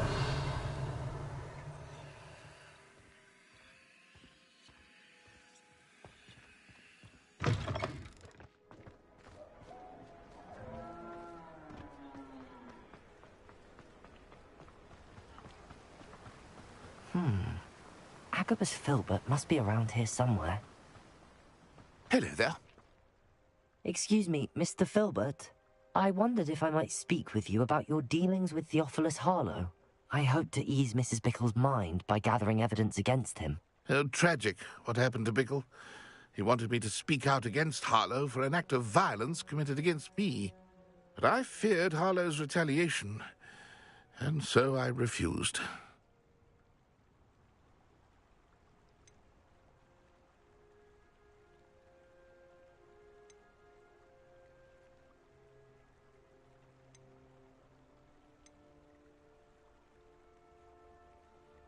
If you had spoken out against him as Mr. Bickle asked, perhaps Harlow would be locked away by now. Perhaps. But perhaps I would have suffered a similar fate. You said that Harlow committed an act of violence against you. Could you tell me what happened? Before my extraordinary wife, Dulcibella, passed away, she had just completed a small book of poetry. As a surprise for her birthday, one she never had the chance to celebrate, I had the book beautifully bound and plated in gold. One day, Harlow came calling to punish me for having spoken out against the Neanderthals that comprise Rookwood's lot. Before I knew it, I'd been petrified, and Harlow was rifling through my home. He found the book of poetry, with its exquisite gold plating. I watched helplessly, lying there in my entranceway as he walked away with the book, laughing as he went. I was shaken to my core. Still am, to be honest. I imagine you fear Harlow retaliating again, but do you mind if I share this information with Officer Singer? I suppose I have no choice. This extortion can't go on forever. You can pass it on to anyone who may be willing to help. Harlow does not like people talking, as you already know. I've spoken with Mr. Bickle's friend. Now to find Natty.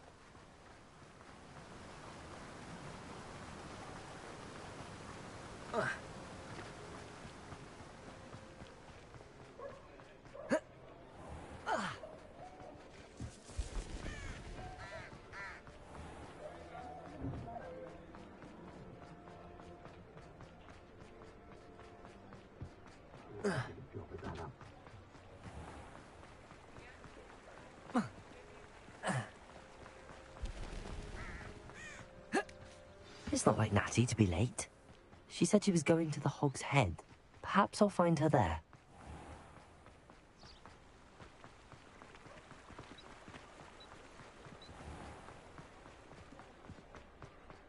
Those that go to Azkaban never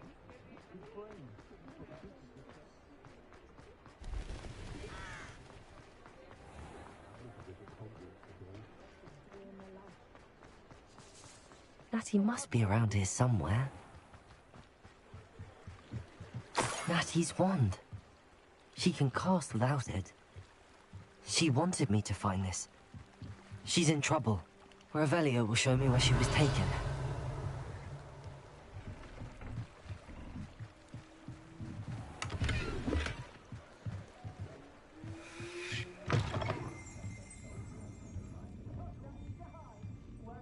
Nosy little students get what's coming to them.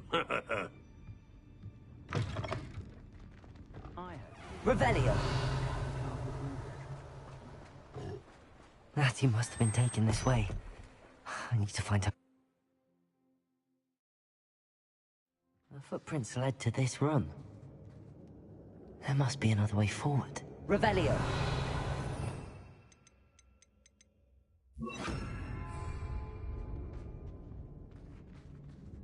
Accio!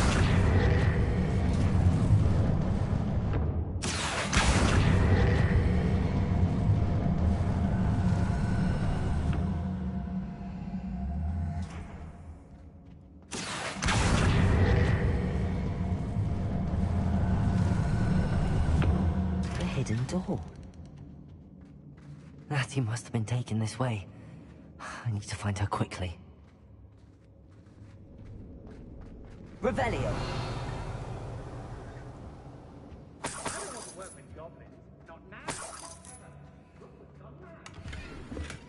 It's exhausting. Standing here all day waiting to do Rookwood's work for him. He can fight his own battles.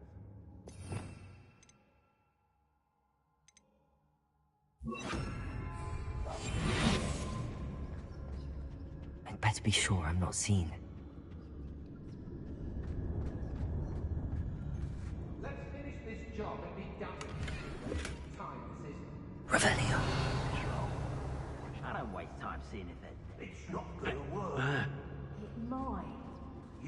girl as bait. No one's coming for her. We ought to just kill her. Harlow says her friend would be recklessing her. He wants them alive. Only a Hogwarts student would be arrogant enough to come in here alone. Just keep an eye out.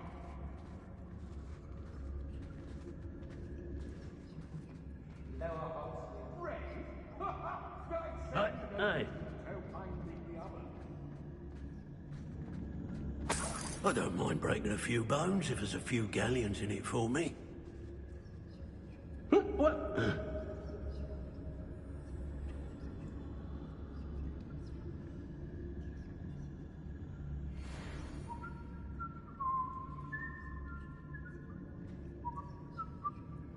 Revelio.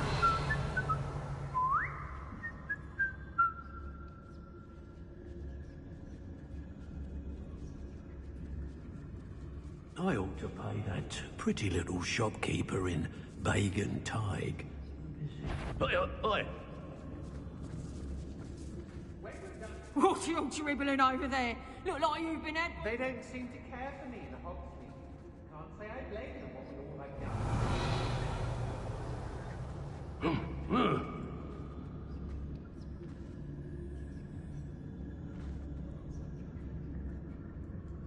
Revelio. The fog blighted us a bit, I agree. Nonetheless, we have good spoils for our efforts. And so... I wouldn't go back to Pitterpond Ford if they was giving out galleons. I've had enough of Feldcroft. Hope I never have to see it again. Always one, isn't there? Except this time, it's not just one, is it? It's the old lot of us, all falling prey to some delusion what seems to have gripped one of us' minds. That's what's happened here, isn't it? What? Girl's been nothing but trouble. About time we locked her up.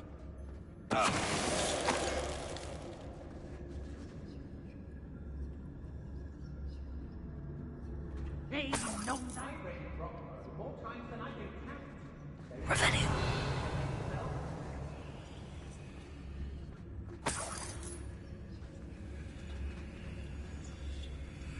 How did I get mixed up in this? Doing Rookwood's work for him?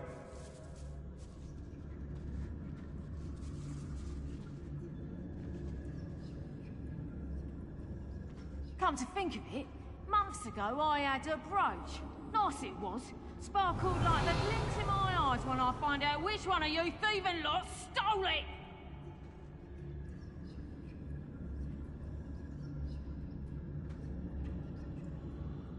I hope Rookwood knows what he's doing.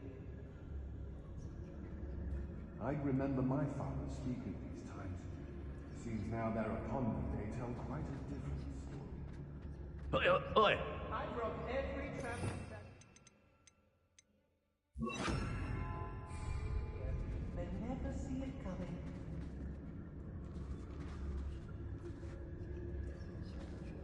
Anyone looking for troubles found it in me. Someone messing about. Ah! Expulsor!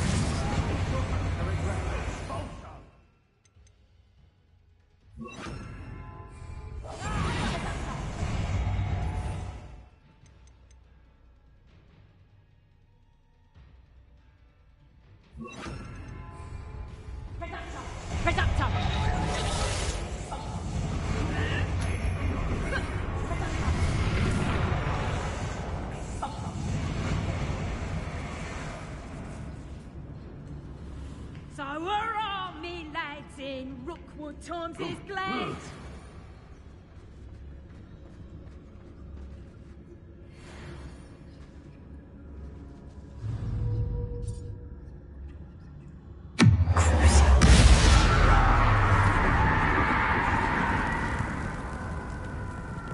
You little coward!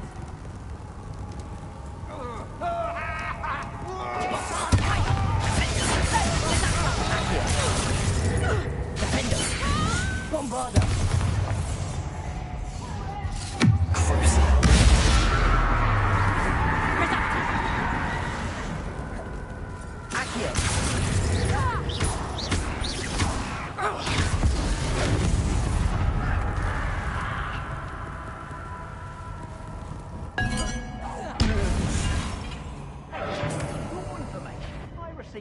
from her just the other day. Is that you? Potato! You heard me! Bombarder! Reductor!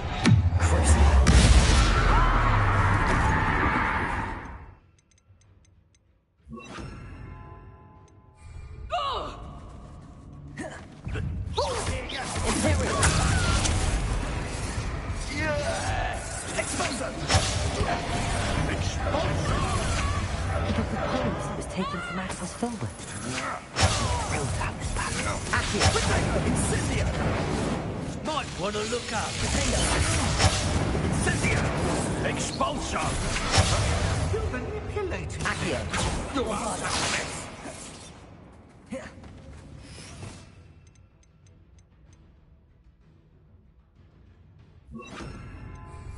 Expulso! Accio!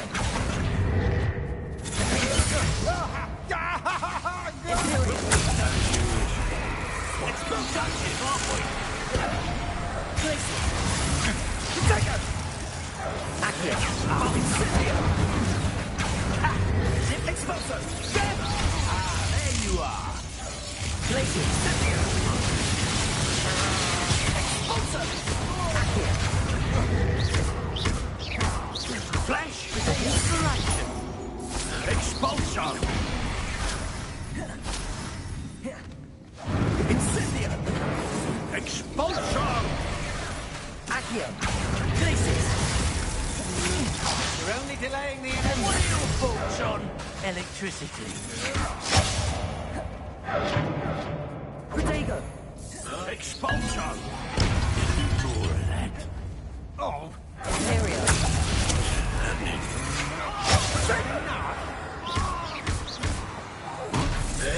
Expulso! Expulso! Expulso! Glacier! Expulso!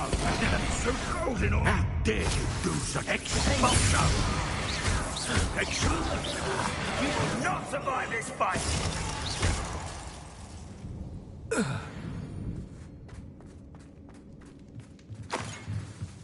Revelio!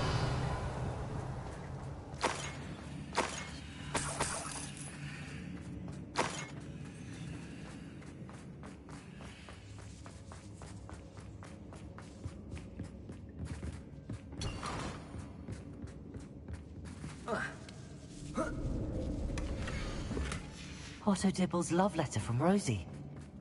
He wanted me to destroy this if I found it.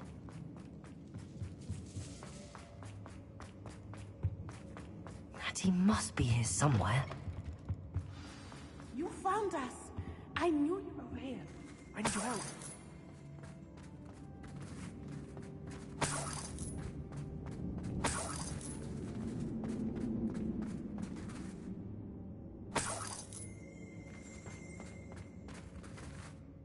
Mr. Rabe, Daisy told me you'd been abducted. You spoke with my wife. How is she? Worried about you. Are you all right? I am all right. Thank you for coming. These locks are cursed, and there's an anti-apparition jinx on the cells. Even Natty's skill with wandless magic cannot free us. I need you to find my wand. Use mine. We'll find yours together once you're out of there. I need my wand for this. Using one with which I have no connection may not work as well or as quickly, and we cannot risk detection. I shall do my best. Any idea where it might be? It's nearby. I can sense it. Understood. I'll find it. Your friend Natty was not able to summon my wand. It must be blocked by something. Revelio!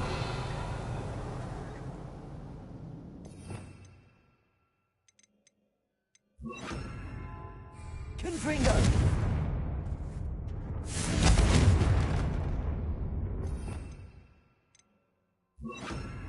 Bombarda! Incendio! My wand is somewhere in this room. I can tell. Revelio! Mr. Rabe's wand could be in there.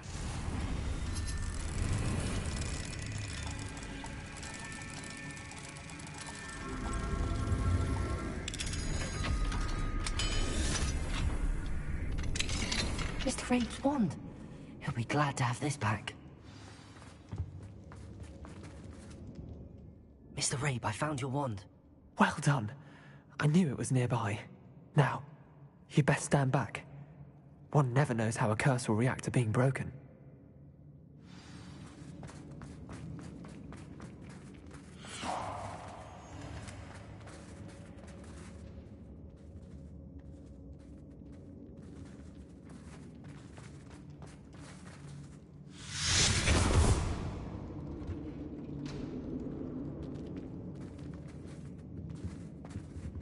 Thank you, Mr. Isco.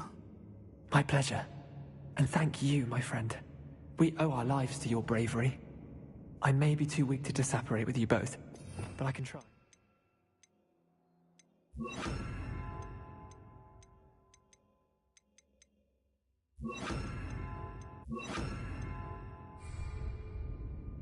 You go ahead. Find Officer Singer. We will get out of here on our own. Very well. But be careful. Thank you, my young friends.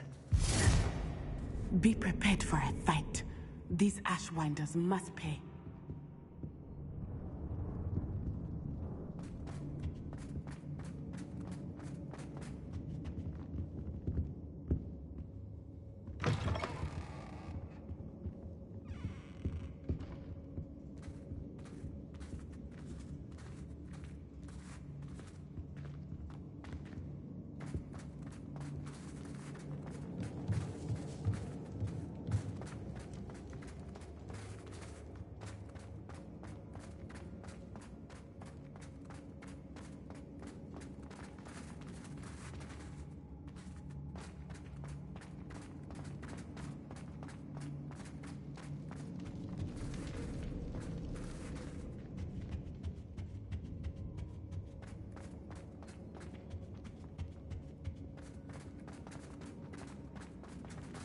Let's find Officer Singer and put an end to Harlow once and for all.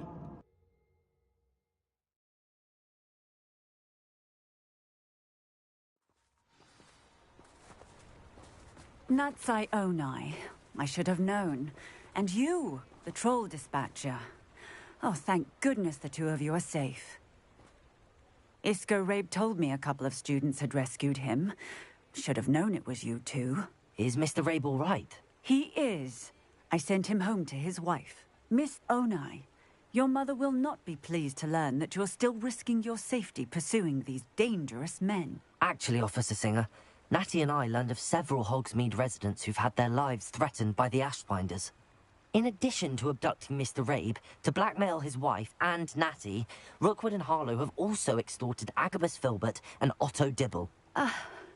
I will look into all of that. As for the two of you, I appreciate what you're trying to do, but you are taking great risk. Next time, please let the authorities handle the Ashwinders. Yes, officer.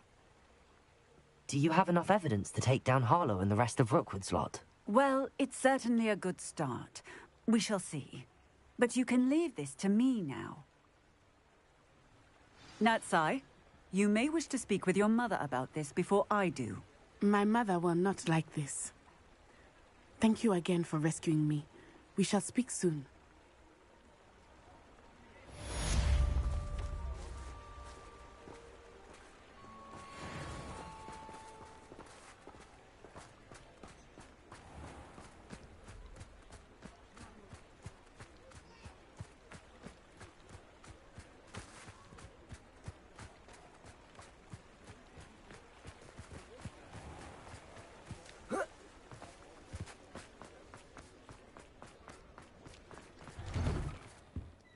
It's always nice to see a familiar face.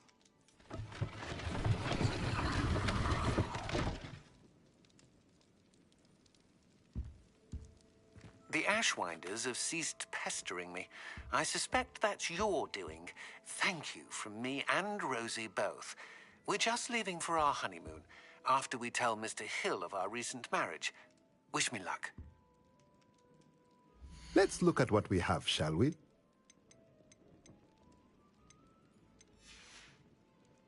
Let me know if there's anything else I can do to help.